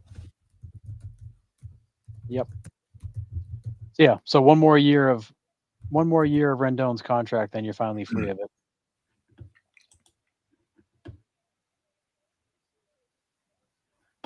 God, that's crazy. Hamstring 2021, shin 23, oblique 24, hip 25. And he had almost like a full hip replacement, right? Rendon? Oh yeah. I And, like, he forgot didn't- Trout wasn't 10 years 426. He was 12 years 426. Oh, okay. So yeah, Rendon makes more annually than Trout. That is wild. Crazy. Between Trout and Rendon, you've got $75 million a year committed this year and next, Yeah. each season. Yeah. Kind of hard to build around that when $38 million of that is sitting at home. Yep. Lance, yeah, I mean, I've always been a baseball follower during these contracts, right? So I don't know what it was like before free agency, right? But Major League Baseball stinks now because of the giant contracts. It's becoming like other leagues where you can't keep young star players. Paying a pitcher $45 to $50 million a year is ridiculous. And I don't disagree with that point. Like, I agree with you. It's tough. And that's why you see a lot of these guys that come up and they just go to a different team because they're just like, we can't afford them. Like, we're going to see Paul Skeens gone in 2 years, right? Because the Pirates aren't going to pay him arbitration. There's no way that they're going to be able to afford he's that got one more year and then he's arbitration eligible. There's no possible way that the Pirates will be able to pay that arbitration because Paul Skeens is not going to settle that arbitration. It's going to be more than what Vladimir Guerrero got at that 31, I think it was. So, yeah. I'm sorry, Musicum. Yeah, your Mets are toast, buddy. I'm sorry. It's going to be tough. I mean, they still could, but they look cooked. Yeah, it's not good. It's not good. Can Josh Naylor please take a? Oh, it was Young. I was going to say, can Josh Naylor please take a swing where his helmet stays on just once?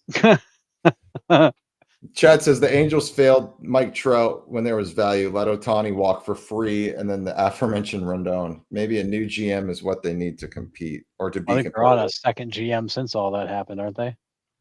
Or is it Manasian? Who's the Angels GM? Dude, I'm terrible with GM's names. Yeah, it's Perry Manasian. Yeah. He's been there since 2020, so not all of that is on his watch. Yeah.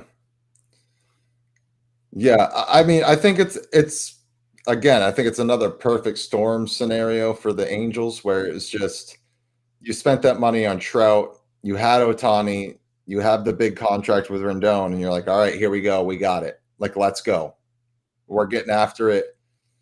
Trout gets injured. Rendon just doesn't like playing baseball anymore. So he gets a hip surgery one day before spring training starts. And then you get nothing for Ohtani. I think that one to me, I think is the biggest one. I think the losing Shohei Ohtani for literally nothing is the one where I'm like, what the hell? This makes zero sense to me. You knew you weren't going to re-sign him. How did you not get rid of him? I don't know.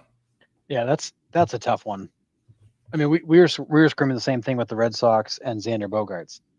He's not coming back. Why are you not getting something for him? Right. Same thing with Mookie Betts. You couldn't agree to a contract with him, so you shipped him out of town. At least you got something because he was leaving next year anyways.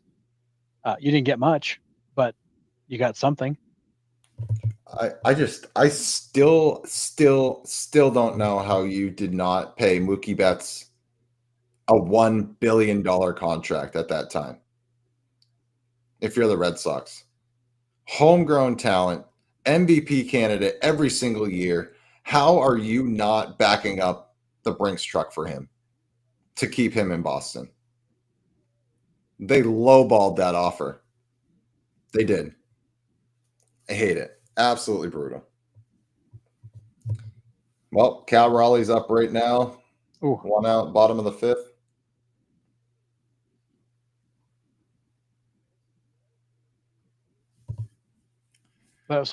So Perry Manasian, the GM, they re-signed him last year to a 2-year deal, but the Angels are vowing to do a review of the entire front office and staff to determine if they're set up right for success. I think there's a lot of organizations that are going to go to the drawing board this offseason. You kind of have to when you've got, even if the owner isn't. I mean, and I will say, like, Artie Moreno is a guy that spends money. How committed he is to winning, I don't know, but he hasn't been afraid to spend money. That's the sad part. They've just spent it poorly. Yeah. But when you've had continued, 5 straight losing seasons, like the Angels have had under Manasian, it doesn't matter at that point. You just haven't performed. Right. Like, you haven't done anything with what you've been given. Now, maybe you weren't given a lot, but nobody's going to accept that. Yeah. Musicum says these GMs believe they're smarter than everyone. Like, I mean, I agree with that point to a degree, but however, they have a lot more material to look through than we do sitting here looking at it from the outside, right? They have head scouts, they have scouting departments. These guys are ridiculous, right? I don't think you understand. Like, these scouts know how to evaluate talent, right? Yep. They have a lot of guys. Like, I mean, I get it. But we see it through the hearts and minds of baseball fans and not what it is to run a business. Now, you have to remember, the GM can also only do what the owner is telling him to do. Or is approving. Right, because he is the general manager. As he might be the one that looks like he's pulling the strings, and he's the one that's actually the puppet master, but he's getting told what to do or what not to do. Yep. So, yeah, it's... Yeah. Kaplan's got a comment here on Patreon. Same thing with Freddie. Why did the Braves sit on their hands? I honestly think the Braves just misplayed that one. I think they told Freddie to go get his value and come back, and he never came back. Yep. But I also think they underestimated how much he wanted to go home, which was California. Yeah. I think they just misplayed that one. Yep. I do too. They thought the loyalty went both ways. Freddie saw it as, well, if you're just going to let me go shopping, then I will. Right. And obviously there's organizations that are going to, blow his socks off to get him there because Freddie's probably best first baseman in the league right now. I mean, at least was when he signed that contract. Well, right. I mean, at a minimum. Yeah. Crazy. Yeah, Cap, and watch Moneyball. It will all make sense. Yeah. Moneyball's, the whole Billy Bean thing has had such an impact on baseball. Yep. It has.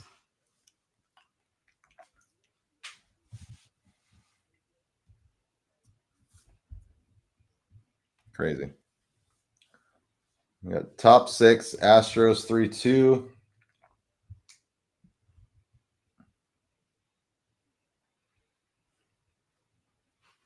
Didn't Freddie also get bad info from his agent? I think I read somewhere that his agent told him Atlanta didn't want him back. I think there was some miscommunication, right? in how things got handled. Yeah. Yeah, there was something like that, I think. Now, there it is. Yeah. So, yeah, you got a couple of people saying the same thing. I think Freddie agent also didn't go back to the Braves saying we have that deal. Musicum says, I can't give them a pass, especially when in Stearns, everything he's done turns to poop. Soto and Alonso was probably Cohen work. Yeah. Cohen's like, I got the cash, go get him. I mean, I can see that. Yep. I think the Mets are a little bit different because the owner is pretty much the GM there. Let's be honest. Yeah. I mean, he thinks it's a fantasy team, but yes, he's running it. He's the Jerry Jones of the MLB. Yes. I have a GM because I'm supposed to have one, but I don't really need him. Yeah, I'm just gonna do my thing.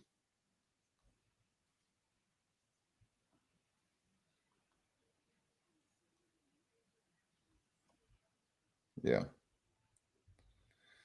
All right. Uh-oh. Naylor's pulling on his right side. And he's Oh grown. no, they can't have people go down now. Hopefully it's just like a food stitch. You know, like if you eat too much and then you go exercise. Yep, been there.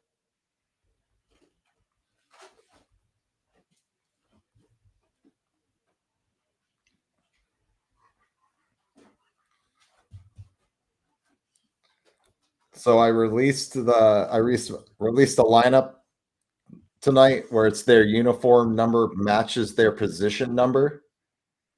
Oh man, That was harder than I thought. that seems like that'd be really hard. Because how many pitchers wore number 1? I mean, if you go back in time, probably a lot. No.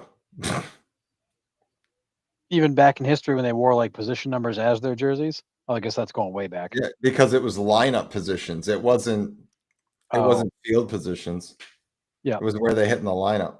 that's right. So Mackenzie Gore is the pitcher. He wears number 1 for the Nationals now. Yep. I have Mickey Cochran as the catcher behind the plate. Number 2, Jimmy Fox, number 3 at first. Bobby Grich, number 4 at second. Commenter said putting Brandon Phillips there, which I thought was a great suggestion. Oh yeah, that's a good A one. lot of Brandon Phillips. Yep. Third base is tough. It's deep. You got Brooks Robinson. You got George Brett. You got Albert Pujols. You got a whole bunch of stuff like that. Guys like that. So third base was hard, but I went with Brooks Robinson because I went with George Brett last night. Rico Petrocelli at short, number 6. Oh, nice. That's a good one. Yeah. Matt Holliday, number 7 and left. The flying Hawaiian, number 8 in center, and then Reggie Jackson, number 9 and right. So. Okay. Michael Simpson comments, nope, Babe Ruth, put him anywhere, even on the All Williams team. Jesus. It's painful. I love it. Yeah. Man. Yeah, I love today that put out a trivia question. The guy goes, exercise, what's this? I feel like I've heard that word somewhere. I haven't. That's for sure. So we had a commenter. I know some of you guys saw it on the chat because I saw you guys comment on it, but I had to put it on a post because I was laughing for about an hour and a half straight today. The guy goes, why do you put trivia questions out when everybody's got Google? And I just was just like, whatever. He then posts a picture of the answer that Google AI puts, and it's the wrong answer. And I just laughed and moved on. I was just like, I can't. The material writes itself here, guys. It really does. It's incredible. Mike nailed it. Kobe, he could wear number 8 and play center field. Yep, absolutely. Yep. Oh my God, it's awesome. But yeah, I couldn't believe that one. I was dying. I was like, that is so classic. Literally, this stuff writes itself. Yeah, the last 2 days we've had some killer ones. Like, I'm just wild. Love it. Cap and AI, it's the best? Question mark. Well, it kills me because like we know that a lot of the answers we get on those are from Google. Got it. Like understood. Not everybody knows the answers to those questions. I don't know the answers to all the questions. Right. But I love it when people will, like we had a lineup. Remember that lineup one, Nick? We had a guy come on one of the fill in the lineup spots where it's like, who played this position on opening day. We had posted one, and this person came back and said, no, that's not the right lineup. This is how the lineup was. And so Nick and I are both online. So Nick goes right to the baseball reference page, takes the picture of it, drops it in the comment, and goes, "What? Like, what now? Like, tell us where we're wrong. Because if we're wrong, that means Baseball Reference and the team are both wrong in what they're reporting as their history." Right, and then he goes and posts like the Google AI and says, "See, it was definitely him, and I'm like, okay. Yeah, and one of the guys in the lineup didn't play there for like 2 more years. It's like, no, you are so far off, dude. AI is always right. You can just Google it. Source, trust me, bro. Yeah, like Legit, man. this lineup Nailed it. had like Deion Sanders playing somewhere like 2 years before he even got there. It was so bad. Yeah. Guys that weren't even on the roster were supposedly in the starting lineup. It's like, no, no, no.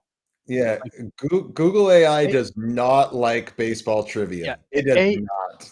AI is great, but you still need to check the output because Right. it's not. It says right at the bottom. It warns you like this will make mistakes. Please check the results. Yeah. Yeah, I only Oh my use it god. for like content ideas, and something I don't even use like the content ideas they give me, but it sparks other like creative stuff in my head. So um yeah, I've been loving like creating all the posts and stuff. It's been a lot of fun to do it. It's been a lot of work, a lot of time, but um the however, the Chat GPT pictures of the players' names, Orion Kirkering tonight, I cracked myself up on that one. I thought that was a good one. Oh, they're good. They're really good. Yeah. There's a good one coming out tomorrow. So can't wait for you guys to see that one. Nice. Yeah. I'll give you it's a retro reliever that was really good back in the day. I'll give you that hint for anybody listening. But it's a Oh, good I know which one this is. yeah. So good one. Man. All right. What do we got? Dodgers Mariners 2-1. Casey's up 3-0. That game doesn't matter. It doesn't matter. Padres got bases loaded. It's 5-2. And Cronenworth at the dish. Zach Gallen didn't even get out of the fifth. Eek. The Angels keep trying to start a rally. They just can't get it going. No.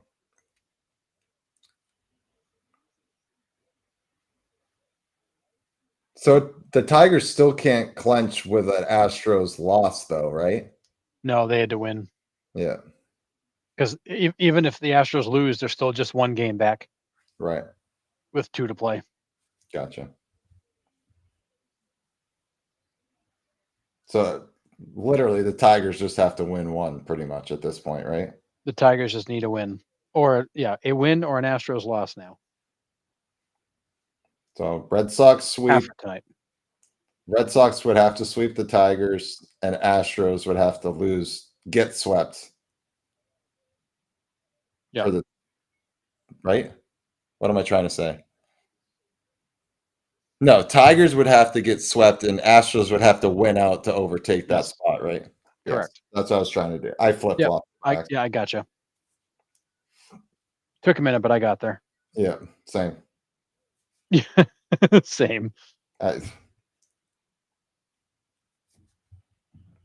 Magic numbers too. I still don't understand the magic number, right? So if the Tigers win, Astros lose, is that 2? Like, is that 2 games off or Yeah, no? the magic number is wins or losses, so it can be any combination. What do you mean? Like wins for you and losses for the team behind you. Oh, gotcha. So if Right, magic number is 2, you win and they lose, that's 2. right. But if they both win, then it just drops down to 1. The magic number is 1, right? Yes. So like if Tigers and Astros both win, then it just Yep. drops the magic number to 1. Gotcha. Why the hell do they call it the magic number? That's a silly name. Well, what else would you call it? The wins loss difference ratio. Yeah, like that's way better than magic number. I mean, we got ERA plus, we got WAR plus, OVP slash. I mean, why not? It's the wild number, the wins losses for division.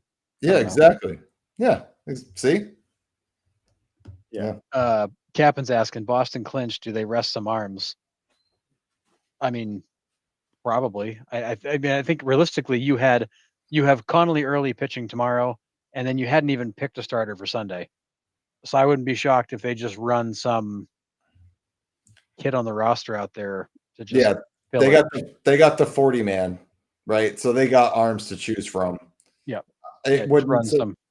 Actually, Yeah, you probably do that as like a tryout. Pick 2 or 3 young kids, and hey, you're each getting 3 innings. Go. I wouldn't be surprised if you see maybe Peyton Tolley taking one of those starts. That'd be good. Get him another one before the season's over. I mean, he's been in the bullpen, and I don't know how much you're going to lean Yeah, on him in the playoffs, but well, and I don't think Tolley in the bullpen, unless he's going to be like your long man in the playoffs, makes a lot of sense. see, I Like think I it. do, I I think do it think does. He doesn't have his secondary stuff yet. It's not no, quite there. he's getting there. Yeah, I think Chapman and Whitlock probably don't see the mound again. There's probably Agree. some on that. Yeah, Tommy, we had a lot of important games to watch tonight, so we thought we'd just hop on and kind of break them down. Yeah, Phillies, they got it. So they won tonight. They still don't have the number 1 seed determined in the NL, though, right? Or was Yeah, are they now tied with the Brewers? I think so? Yeah, because with the Brewers' loss.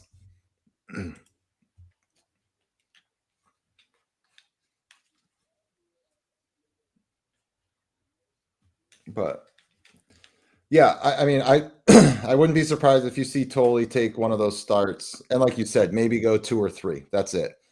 Yeah, just get him some work. Yep.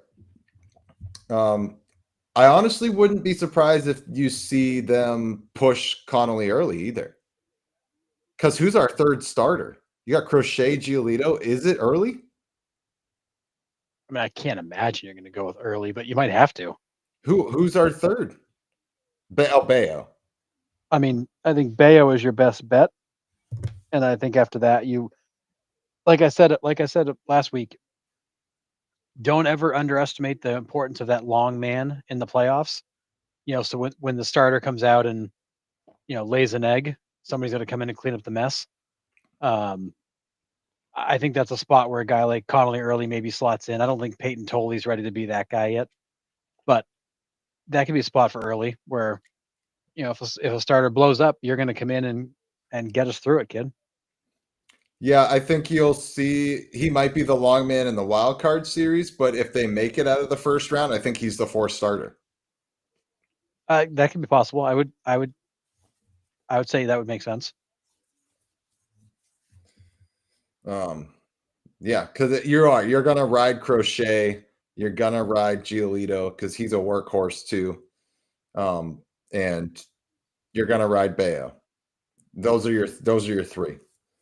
I think early will be your 4th starter if they get past this first round, but I don't know. It's interesting. I don't even know who's on the 40-man roster for the Red Sox here. They haven't really used a lot of the young guys they called up.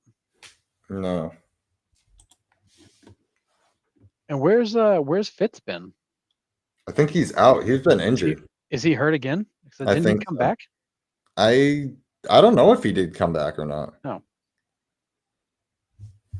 All right. You got Cooper Criswell. You'll probably throw in there.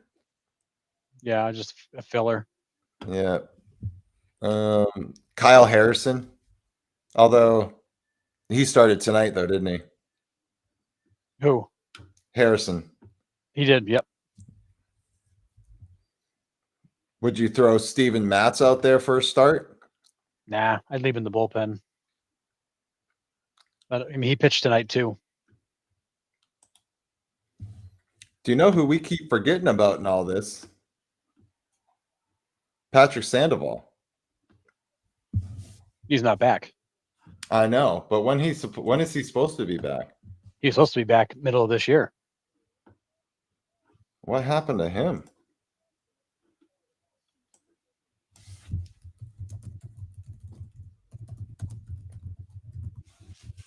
There was some kind of a setback and they pushed him back out. He was supposed to be back in like August, and then he was supposed to be back in July, and they pushed it to August, and they basically said, "Yeah, we don't think we'll see him this year." Yeah, reading it right now.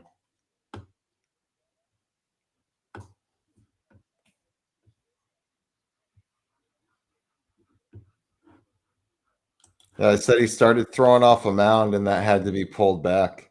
Yeah, he So wasn't ready. he wasn't even throwing bullpens. No, But he's still just playing catch. He's not even. but don't worry, he's got a pretty good career record at 19 and 45. It's stellar. Pretty dang good.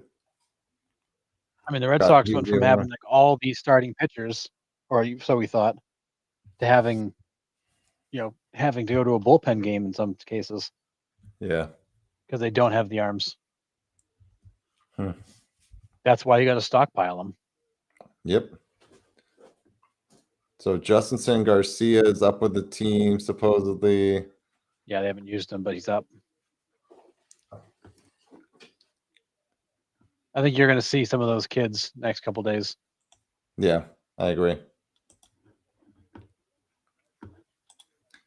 Yeah, not sure what seed he wants the Phillies to get. Don't know if he'd rather play the winner of the Mets Reds or Padres Cubs. Yeah, I mean, we're kind of like that too. I mean, Red Sox have to run through the AL East to get to the ALCS. So, yeah, Literally, yeah, I mean,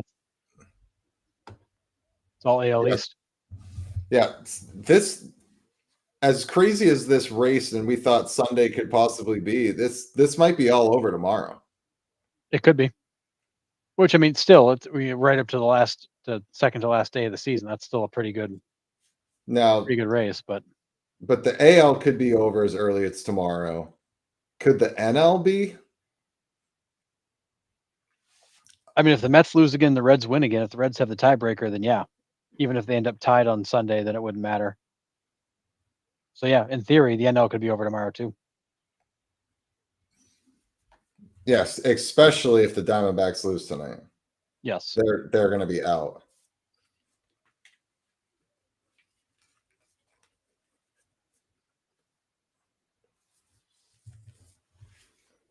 Yeah, Padres are just rolling over the D-backs right now. Jacob Wilson up with the bases loaded. Whew. Do you see him get rung up on a pitch last night? That was no joke, about a foot off the plate. Yeah, it was terrible. Crazy. It was terrible. Yeah, Chad, we were talking about this earlier too. Is like, who would you rather see in the first round? And Harrison and I were kind of in agreement that we wouldn't mind them getting the Yankees first. Like, get Goliath out of the way. Now, I'm like I've said too, like, be careful what I wish for, but yeah, right. Kind of get the big guy out of the way, and hopefully the rest is easier. Now, I know there's some other great teams in the AL, so it's tough, but I like that record against the AL for sure. Yep. The third wild card spot, Tommy. I know we talked about it a little bit earlier, but it's all right. We've been all over the place tonight. All good.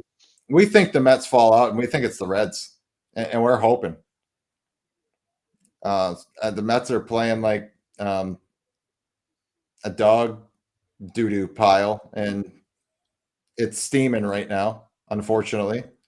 And the Reds just beat the Brewers. I mean, Brewers aren't a cakewalk team, so the Reds got to take care of business, but the Mets are helping them out. So, yeah, I think for both of us, you think Reds at this point? Oh yeah, I think the Mets right now are just in a tailspin. Yeah. And the Marlins have absolutely nothing to lose. They're just going to give them everything they got because they got a chance to wreck their season. Yeah. Which I think somebody pointed out last night. The Marlins wrecked the Mets season not that long ago too, didn't they? Yeah. Yeah. Not that long ago. Does Tito get manager of the year if they make the playoffs? Absolutely. God, I don't know. so. The only other one I could think of is, would Pat Murphy get it again and for Milwaukee? I mean, he should probably get it just for his pocket pancakes. Yeah, right. But yeah, Chad, I'm with you. I think it's Tito. If you're the Yanks, would you throw Fried against Crochet or save him for game 2? Yeah, I do throw him against Crochet. Oh yeah. You gotta throw your best against their best. Absolutely. I see like the kind of strategy that you're thinking about. You're like, oh, let's just chalk up game one to a loss, but Yeah, you don't want that. You want to put it in your guy's mind that hey, like you're better than that guy. You're gonna yeah, go out and beat him. we're here. We're here to win. Yeah. Go Reds. All right, we got a Reds fan. Yeah, we're definitely in on the Reds on this one. I don't think the Mets have it, and the Reds are gonna have just enough, I think. So That's the hope.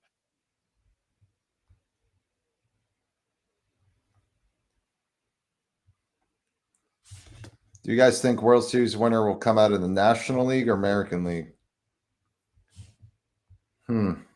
World Series winner? Yeah. I feel like the National League has the 3 or 4 best teams in baseball, so I'm going to say National League, but I again believe it could literally be anybody. It's so even. There's nobody that's like head and shoulders above everybody else. I know this is such a cop-out answer, but I think it depends on who makes the World Series. Like, I know that's the whole point of this is to try to pick it before it happens, but there's so many different types of matchups that are running through my head. I think I'll have to lean.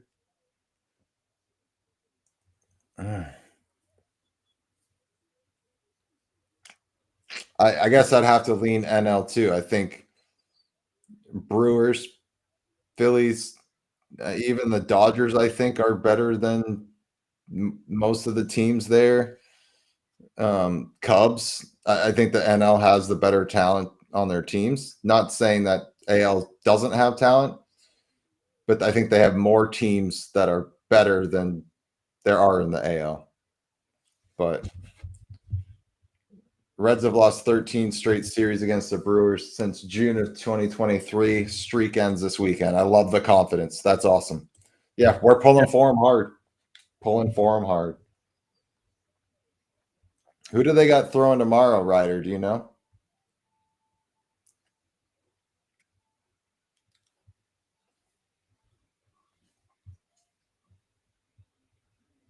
Or you talking the Reds? Yeah. Who's this Uh, probable? It's Andrew Abbott, Okay. and then they've got Brady Singer, I believe, on Sunday. Yeah, Singer on Sunday. Singer versus Peralta to end the season. I do question whether or not the Brewers pull Peralta on Sunday. They Can't won't. imagine. They Can't won't. imagine you're going to let Peralta pitch. Although you're That's going a to get a tune-up. break, so you're Yeah, going to get a break. So yeah, you let him go. That's a tune-up start for sure. Yeah. And that keeps him on his schedule. He So- might not go 5 or 6, but No, he it's probably goes 4 or 5, and then you Yeah. get him out of there. yeah. So yeah, I mean I like the Reds' chances, and you can hope the Brewers kind of lay down a little bit and start to rest guys, especially the next couple days, to give you guys a better chance to win. But Harris and I are on the Reds bandwagon for sure. Like, let's go. I mean, we love having new teams in there, and we've been wanting this team in there for a while.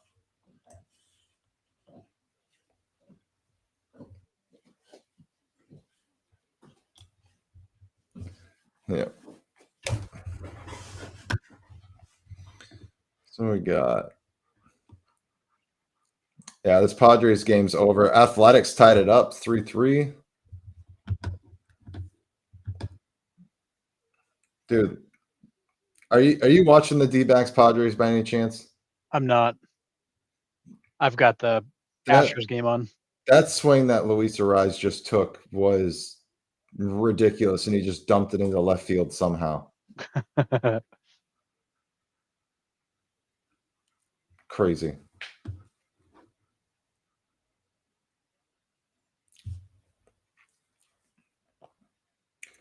Is there a non-playoff team this year, Harrison, that you think could turn it around and see in the postseason in 2026?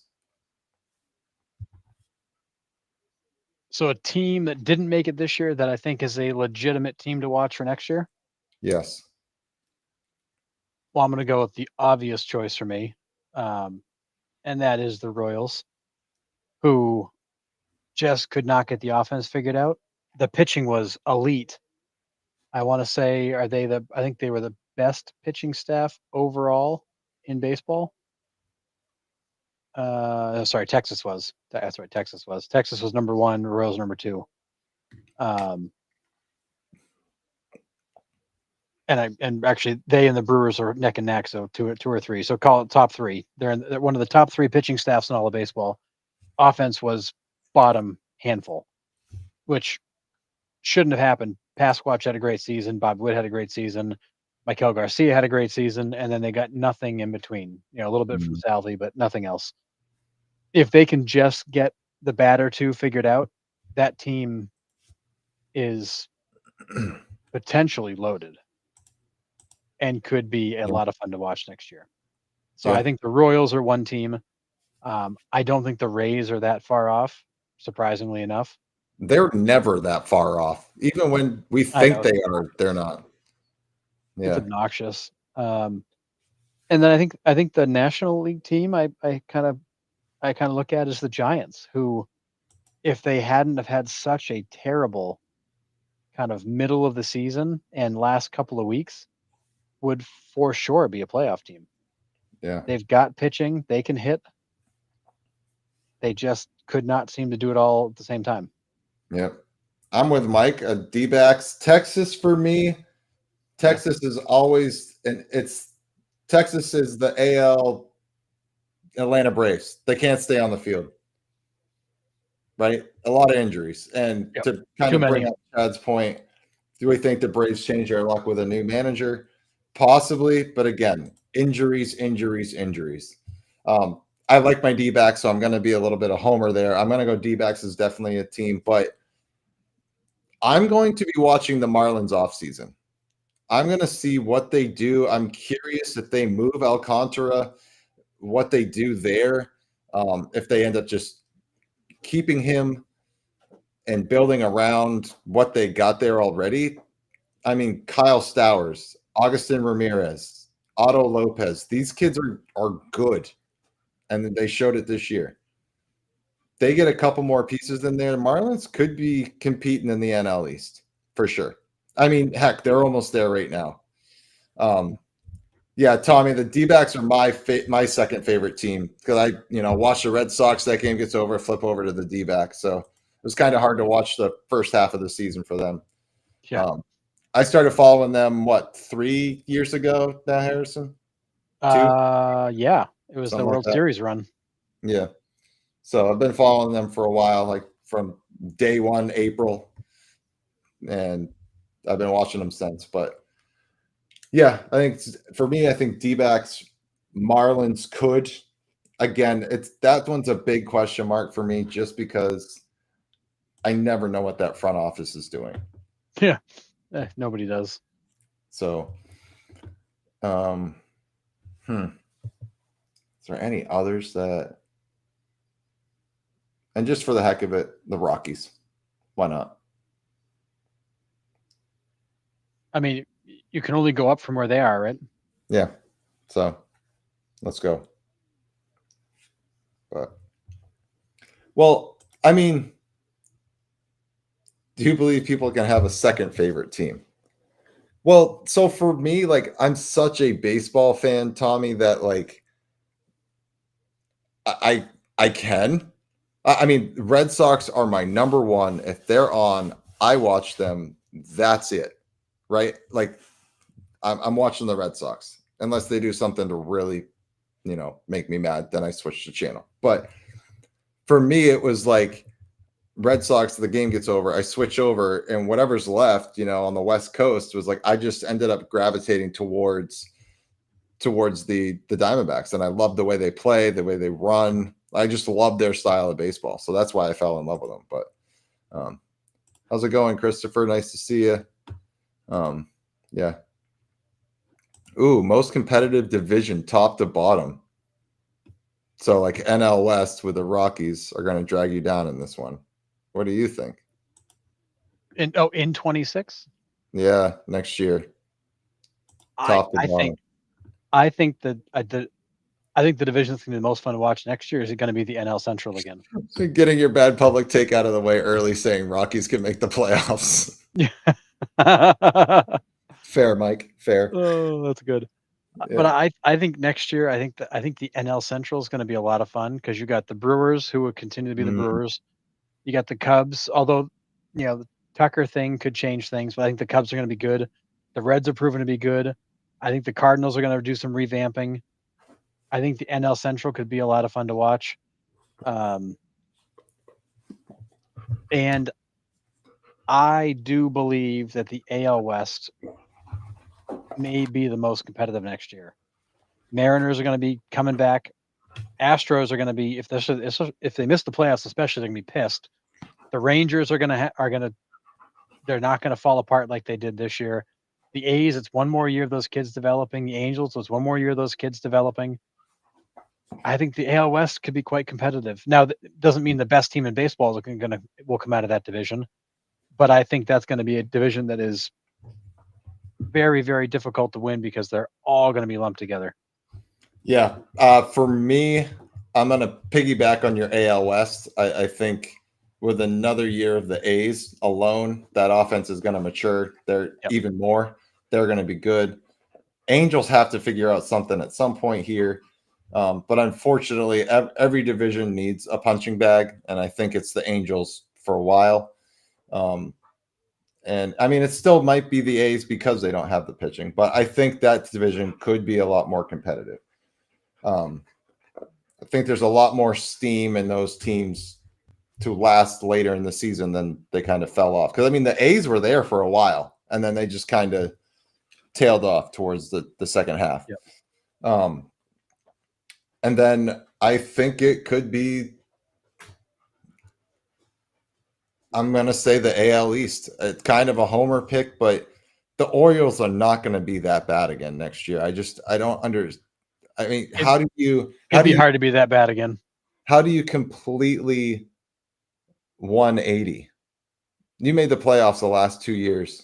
You won 100 games the year before last. No, back-to-back years, didn't they? Was it back-to-back years they got to 100 wins? And then they're nowhere. Yeah. Well, no, I think they fell. I think it was like 101 and 99. Oh, okay. But either way, 100-ish wins. So I think that division could be deep because the Orioles aren't going to be, Rockies record status next year. They're just not. And the Rays are always there. Rays are always 500 or above. They're never below 500. So AL East. NL East also could be interesting. Now, I think the Nationals bring that division down a little bit. I don't know what the Mets are going to do. Are they going to address their starting pitching in the offseason? I would maybe, but they got 3 young studs that they're looking to, I just lost my train of thought. Looking to develop and take the next step. Yep. Tong, Sprout, and the other guy, Nate McLeod. So McLean, same thing. Yep. Nate McLeod was a player in the early 2000s. But anyways, yeah, they're looking to take the next step there. So another year of development with them, maybe. But I think the Nationals drag that down a little bit. So for me, long story short, I think AL East is going to be the most competitive, followed by the AL West. I think would be my thoughts on that. That's fair. That will not be your worst public take ever. No, I know. I've had plenty. Don't worry about it. Yeah, Angels just tied it up. It's 3-3. Yep. Yeah, Chris Taylor. Yeah. Yeah, National League East is going to be an interesting one because and honestly, your Phillies are probably going to have to revamp a little bit. So what do the Phillies look like next year? Are they going to resign Schwarber? Are they going to replace Wheeler? Is Wheeler done? Is he coming back? Or is he just going to call it a career and not risk the blood clots? I don't know. Castellanos and Marsh and Bohm, there's so much, rumors around them. What do we think? Oh, Roki Suzuki's on the mound for the Dodgers. Really? He's still around? Yeah, they pulled him up here at the end. He's been pitching out of the bullpen. Crazy. So will the Angels ever make it to the postseason again? Tommy, they got to get above 500 first. They've had 10 losing seasons in a row. 10 consecutive losing seasons. So Yeah, they got some work to do. yeah. So I don't know. We'll see. Now, what do divisions look like in 27? Oh, never mind. Don't know what the divisions are going to look like in 2027 because we might not have any. Say it probably won't be baseball that year, so Brutal. probably doesn't matter.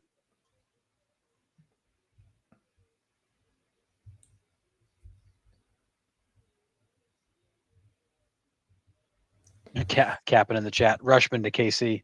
That would be interesting. They need a catcher now, though, don't they? Because they Well, they've dealt got, Freddie. they got the other young guy. I can't think of his name now. I was going to say, because they dealt Freddie Fermin at the deadline. Yeah, they dealt Fermin. Oh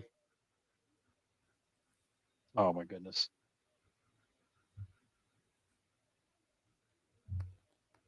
I don't know. I couldn't tell you who the Royals catcher is right now.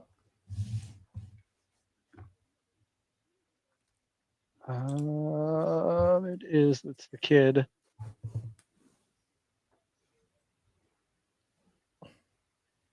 So they've still got Luke Maley around, but they've got Carter Jensen. Oh, okay. He's all right. 22. They're really high on him. He only had 51 at bats this year, but he hit 294 with 2 home runs and 12 RBIs in those 51 at bats. They like him a lot, and he's young. John Carter, Royals have Carter Jensen, and then he says his son's name is Jensen Carter. What? That's crazy. That's wild. Cool. That's pretty cool. All right.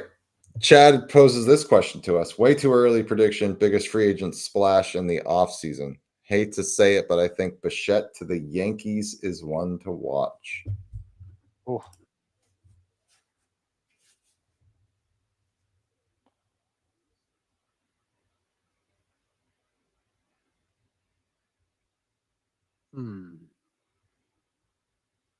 It's not like I think obviously this is not like a deep class. I mean, pending a lot of opt-outs potentially.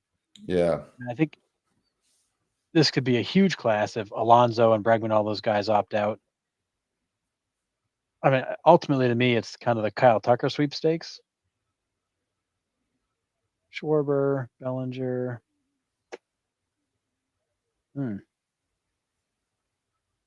Is Schwarber unrestricted? Like he's got no opt-outs? No, he's clean. Gino Suarez. I think he ends up back in Arizona. I would not be shocked by that. He said he loves it there. He didn't really want to go at the deadline either. No.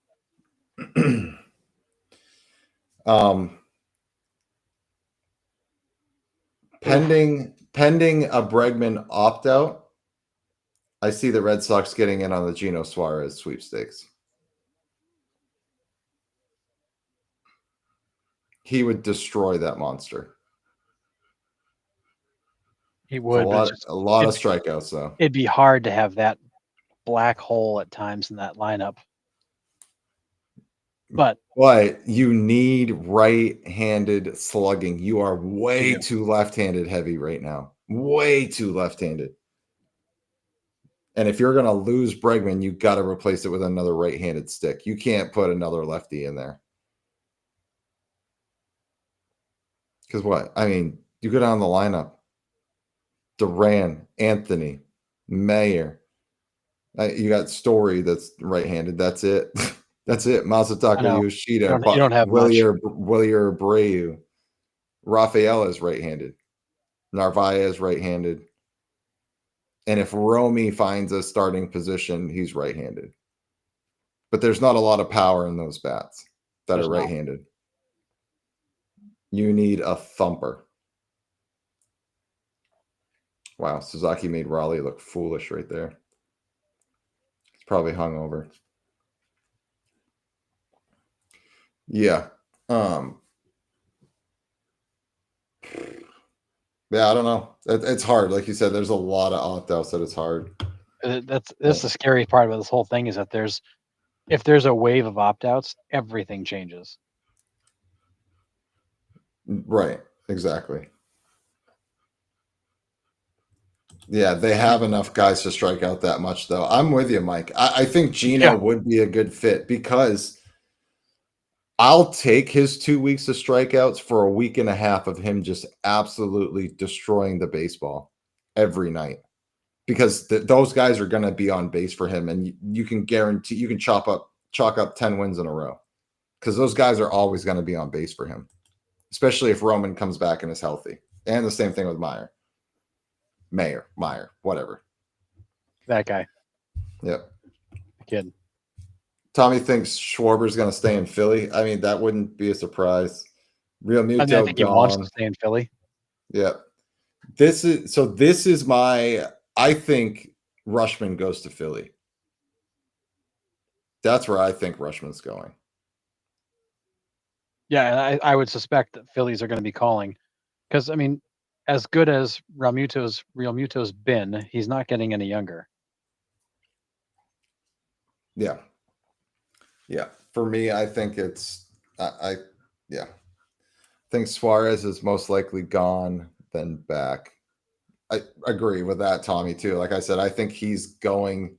What depends? World Series, Mariners might decide to be like, hey, come back. But I don't know. And it's his second stint there. Do they just keep him there? No idea. But he said he loved it in Arizona. Maybe he wants to go back.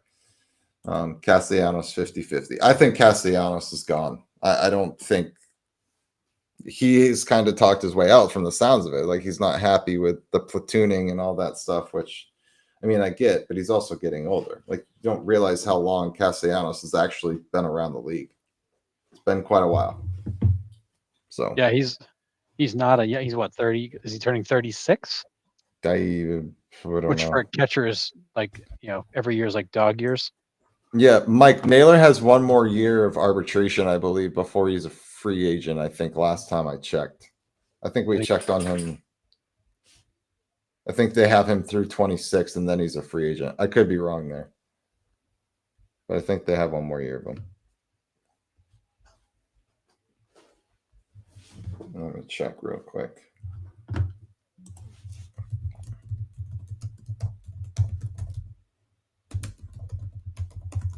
Josh Naylor contract.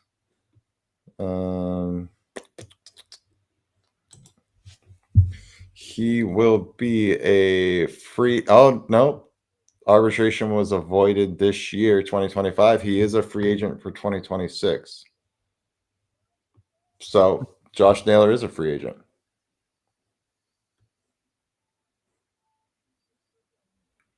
Right? Yeah, that's how I read that. If it says 2026 and it's blank on Sports Track, that means that's his free agent year, right? Yep. Okay. So yeah, free agent. I don't know. Maybe Seattle does try to find a way to keep Gino and Naylor both there because they both lengthen that lineup. And if they go far in the playoffs, I think you have to try to run it back. 1,000%. Totally agree.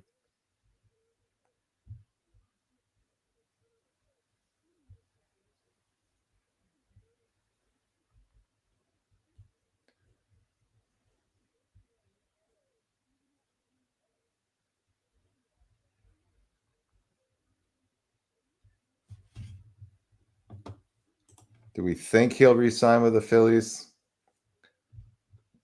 I don't know. It's so hard because I don't know what Schwarber's market's gonna be. I've said it before. Like I have no idea what people and players are due to sign for now because with Shohei and Soto the last 2 years, it's just been. I haven't been able to put a number or years on anything because they've just absolutely destroyed the market. So I don't know what a typical free agent contract looks like anymore. And what does a team offer Kyle Schwarber at this point? I mean, I think a lot of I don't the know. conversations have been probably somewhere in that $30 million a year range because he's a strictly DH. Yeah.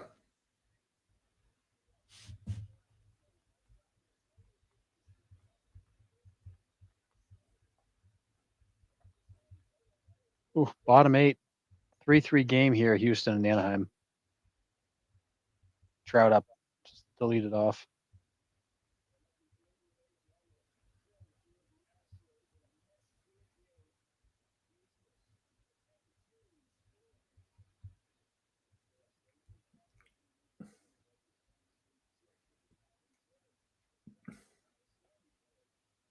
Oh, 4-3.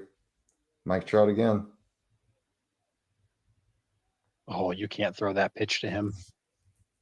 Still. Still, hate to see it. Hate to see it for the Astros. Really do hate to see it.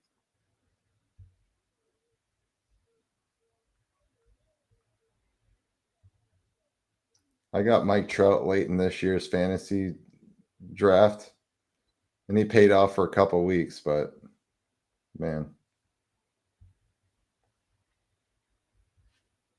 It's a big swing for him.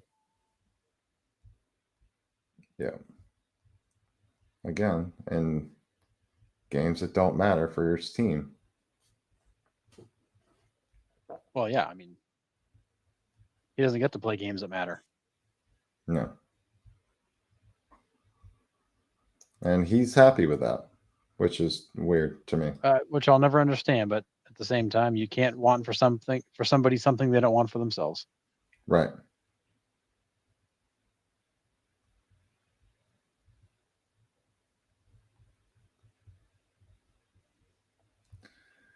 Just don't understand why you wouldn't want to try to win the big one.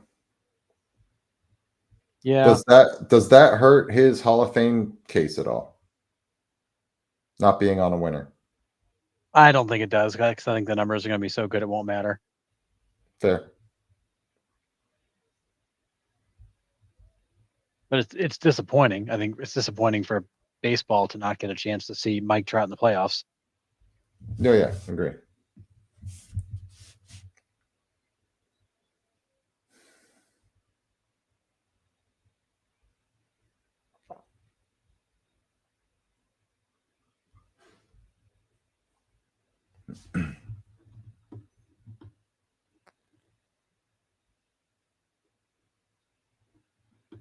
Manager in the playoffs whose seat will be the hottest if the team is one and done.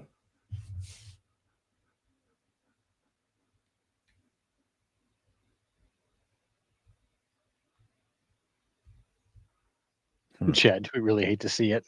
Astros are due for some suffering. I mean, Yeah. yes, we don't really hate to see it. Who do I think's the seat is the hottest if they're one and done? Capping in the chat. Let's go, Angels. Right? Everybody's rooting against the Astros. How's that feel? For me, I mean, I want to say Boone, but I know it's not. His seat's not hot because he just stays. No matter how the Yankees do, he's staying. Yep.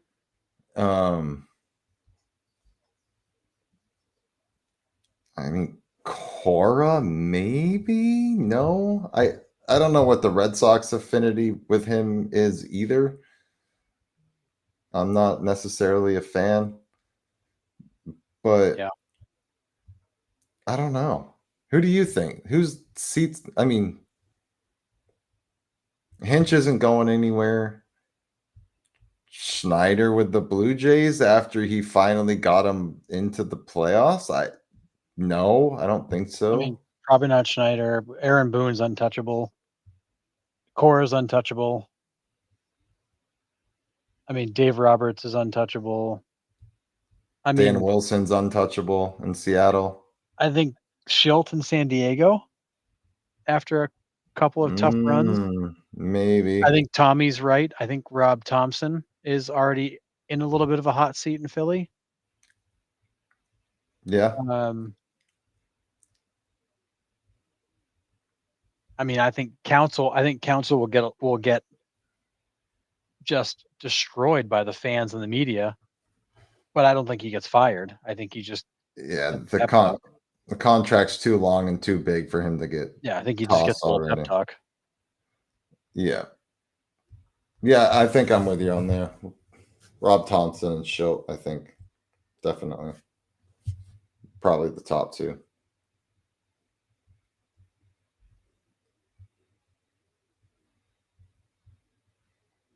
What do we got? Bottom of the eighth. We got one more inning. Angels got to hang on here.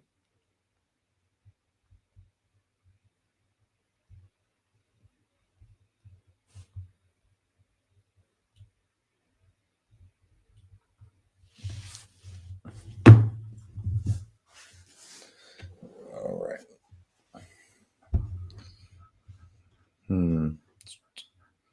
Yeah. I mean, Council kind of talked about that. Just, I definitely agree that I'm with you, Harrison. He'll definitely be talked to. Be like, hey, we didn't bring you here to do that. This is not what we Let's signed up for. Yeah, so turn it around. But they signed him for what? That was the biggest contract ever.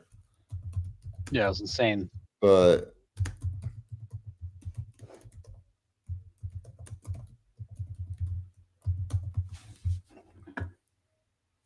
it was 40 million for how many years? Was it 5? Was it 8 million per? Yeah, because it was 40 million, so 5, yeah.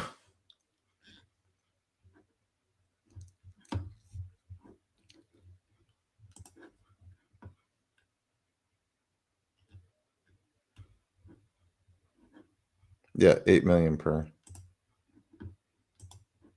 Crazy. Yeah.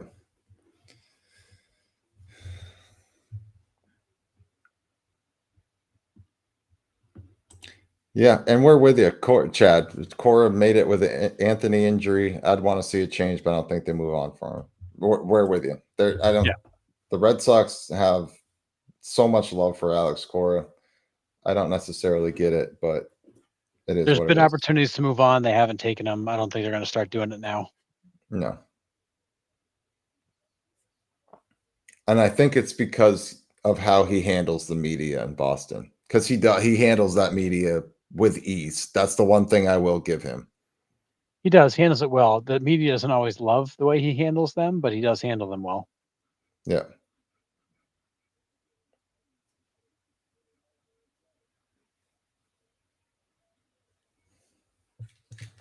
Yeah. All right. Is Kenley Jansen in the bullpen here? Let's see one more save. Oh, toast. See you. Don't challenge that dude. You were out by a half a baseline.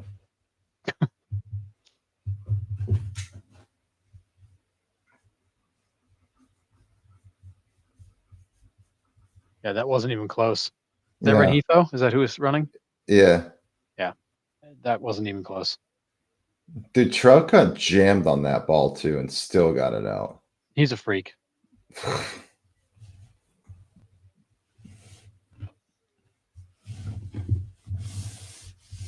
Let's see how bad. Hopefully, Yu Darvish went 5. I didn't see when he came out. He did, so he's in line for the win. That's good.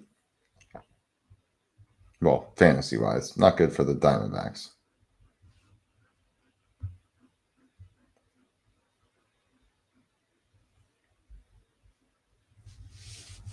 Ooh, that's a great question too, Chad. Yes, Brandon, go Sox. Let's go. Big win tonight. Love it. Does Davey Martinez manage in 2026, or did the comments he made in Washington keep teams away? Well, let's start at the bottom and go up. Who's out as managers?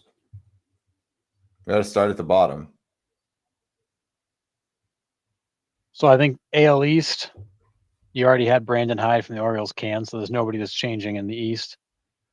The Central, Guardians, Tigers, Royals, Twins.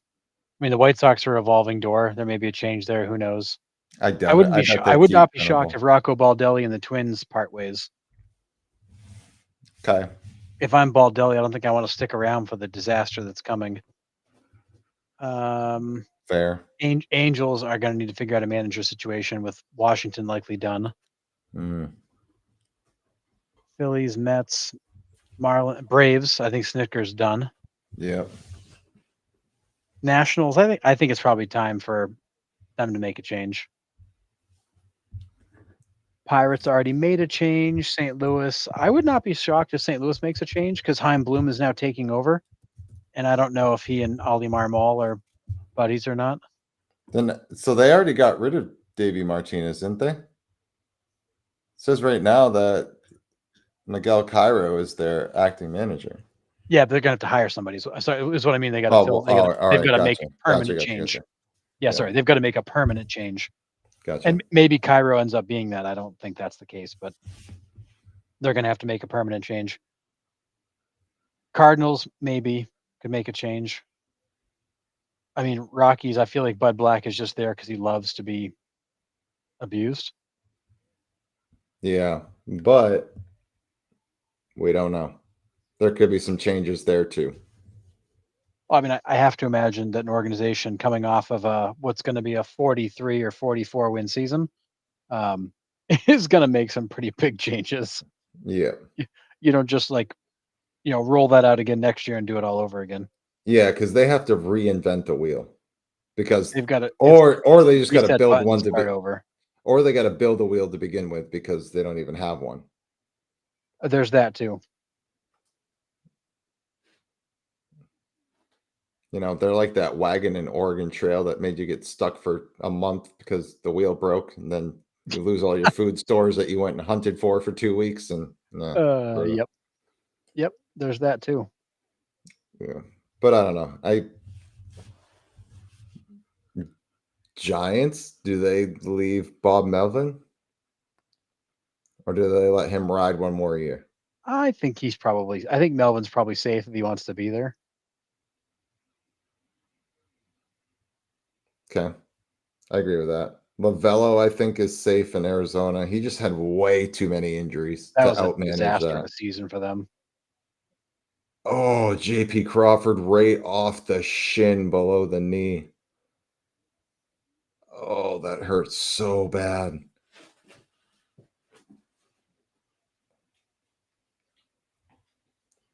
Foul ball, dude, straight to the shin. That is not good. Yeah, he got up. He's finishing his at bat. Yeah, I think I'm with you with all those teams. I think the Cardinals could be out. Nationals definitely out.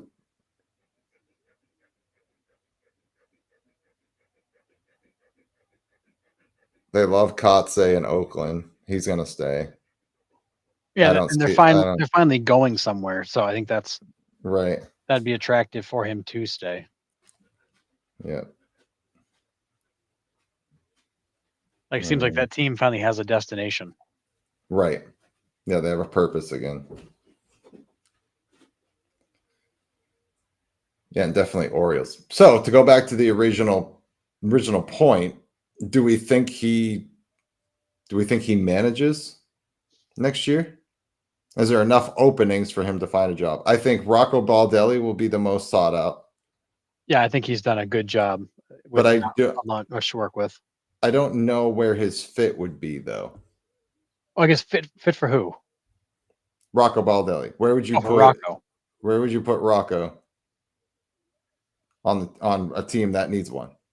If I am the Padres, I'm gonna move on from a guy like Schilt. I'd love to get a guy like Rocco Baldelli out there because he was a player who could probably connect with guys like Machado, Tatis, Bogarts, your big contract guys that need to wake up. I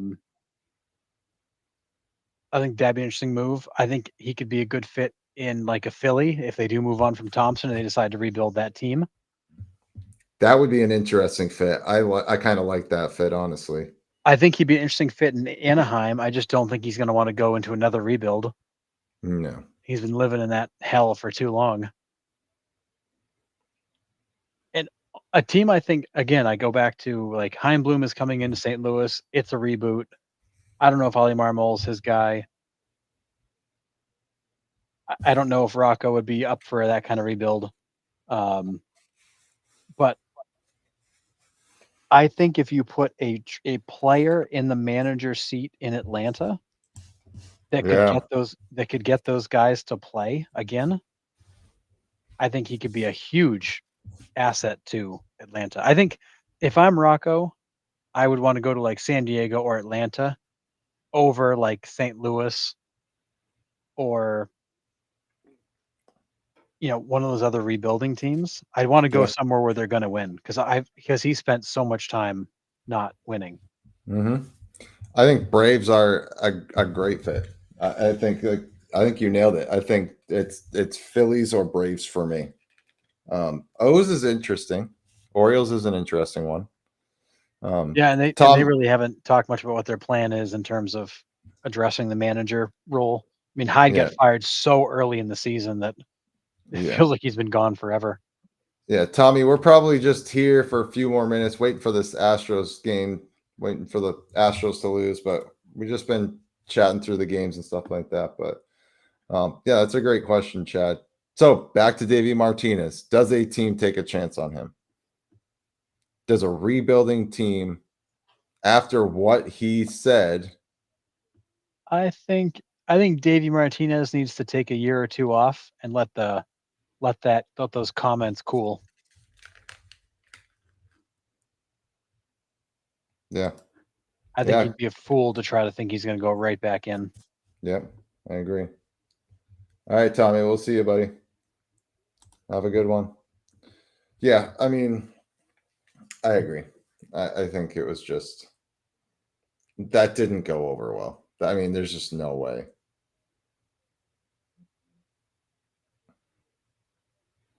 It's Yeah, it's not the yeah.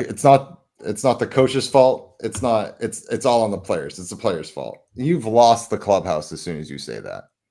Well, you have, and I think that that's what Captain is saying in the comments here. I like Davey despite the comments. I think Dave Martinez is a good manager. He's a good guy. He's a really good baseball guy. He's also not wrong. It's just To an extent. that's a really tough comment to make when you're still an active manager. Now, if Yeah. he was not managing a team and made that comment, people are like, well, yeah, that makes sense. Like, yeah, sometimes the players just don't perform. But when you are an active manager and you're basically saying, hey, my team just sucks, guys. Like, it's not me, which is basically what he was saying. That's a bad look for a manager to throw his team under the bus like that. I think Davey needs to go take a breather and let this thing cool off. And I know that's probably not what he meant, right? Like I think his overall I message think it's what was he meant. well, I mean, but I think to a certain degree was like, hey, like we can put him in this situations time and time again, but they still have to go out and do it. He just said it in a really poor way. Well, yeah, I think what he was saying is basically like we can make great decisions. Players still have to play. Right. But Like I how didn't he take worded it. I didn't take a called third strike in the ninth inning. Like you can't yell at me for that. I put the right guy in the right spot and he just didn't execute. Like and he's not wrong. No, But it's but it is how he delivered it. yeah, it was not delivered in the way I think he hoped it would be. It blew up on him a little bit. Yeah. Yep. So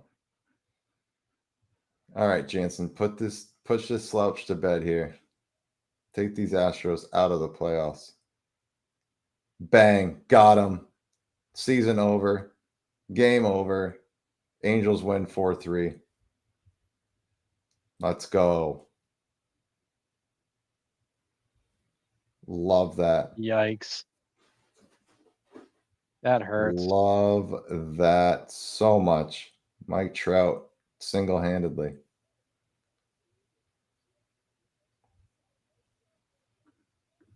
Zach Neto hurt again. He's in street clothes. Oh yeah. He's been hurt for a Goodness little bit. gracious, man. Crazy. Mike Trout Jr. They just can't catch a break. Yeah, magic number is now 1 for Detroit and Cleveland. Yeah, Cleveland and Detroit both needed that Astros loss. Yep. So You did now not want a three-way tie and then get into the whole tiebreaker situation. no. So one more Astros loss, or if each team wins tomorrow, they are in. Yep. In the Yeah, an playoffs. Astros loss cures it for both of them, or they could both just go out and win. Yep. And then that will seal the American League. National League could also be over tomorrow if Reds win and Mets lose. Reds win, Mets lose. That would put the Reds up one to play with the tiebreaker. So effectively, that's it. And that's the last spot, right? Yep. Then all done. That's perfect. Love it. All right. Well, thanks for tuning in, fellas, and spending the night with us and watching some ball. And hopefully the playoffs will be set tomorrow. And then Sunday we can kind of have like a day off a little bit. Like the 3:00 games won't be as crazy exciting just because it's, playoffs are going to be set. And we won't have the heartbreak like we've experienced before on a Sunday. Yeah, I've been there before. Not fun. Yeah. So, but we will be back on Sunday night to recap. I'm good with Boston losing tomorrow for the greater good. I mean, yeah, but you don't want that loss to snowball and turn into a streak here. But I understand what you're saying, though. But all right, so yeah, we'll be back on Sunday night. We'll preview the playoffs. I bet Harrison and I will have some previews, and we will pick some playoff winners, and may or may not go through the whole playoffs. I mean, heck, why don't we just do our playoff prediction show on Sunday? You good for that? Sure. I mean, might as well. I mean, I don't have a ton of news this week anyways, and I can't imagine too much is going to end. No, the weekend. The news is all playoff based. Right. So let's just do our prediction show Sunday. So you guys are welcome to join us from that. We'll go matchup by matchup Sunday night at 9. Bring your predictions with you and we'll compare notes. Yeah, absolutely. Write them out on a paper, send them in a message to us, whatever you want to do. Either way. But yeah, thank you, Tommy. Like, this means a lot because as much as we are Red Sox fans, we try not to be biased. Like, we understand that, there's other people that love other teams. But that's what we want to make it a safe space for every fan. So it's great. When tomorrow, make Detroit pitch Skubal on Sunday would be sick. That would be rough to have to throw him on Sunday to then screw up your whole playoff rotation. Right. But I'm here for it. Yeah. Bring on the chaos. Like, let's just go full-fledged into the chaos. Absolutely. So, yeah. Thank you, Chad. All right. We will thank you, everybody in the chat. Like always, I always end thanking you guys because without you, we don't have a show where you would just be talking into the black abyss. Which we did for a little while. Which we have done. But really appreciate the conversations, the questions you guys bring up to keep us going. The support is incredible. So absolutely love it. It's okay to hate the Yankees, though. For sure. It's always okay to hit the Yankees. Yeah. So always acceptable. Yeah. But until Sunday night, enjoy the rest of the weekend of baseball. Get some rest because the playoffs are here, baby. Let's go. See you Sunday night, 9 p.m. Eastern Standard Time.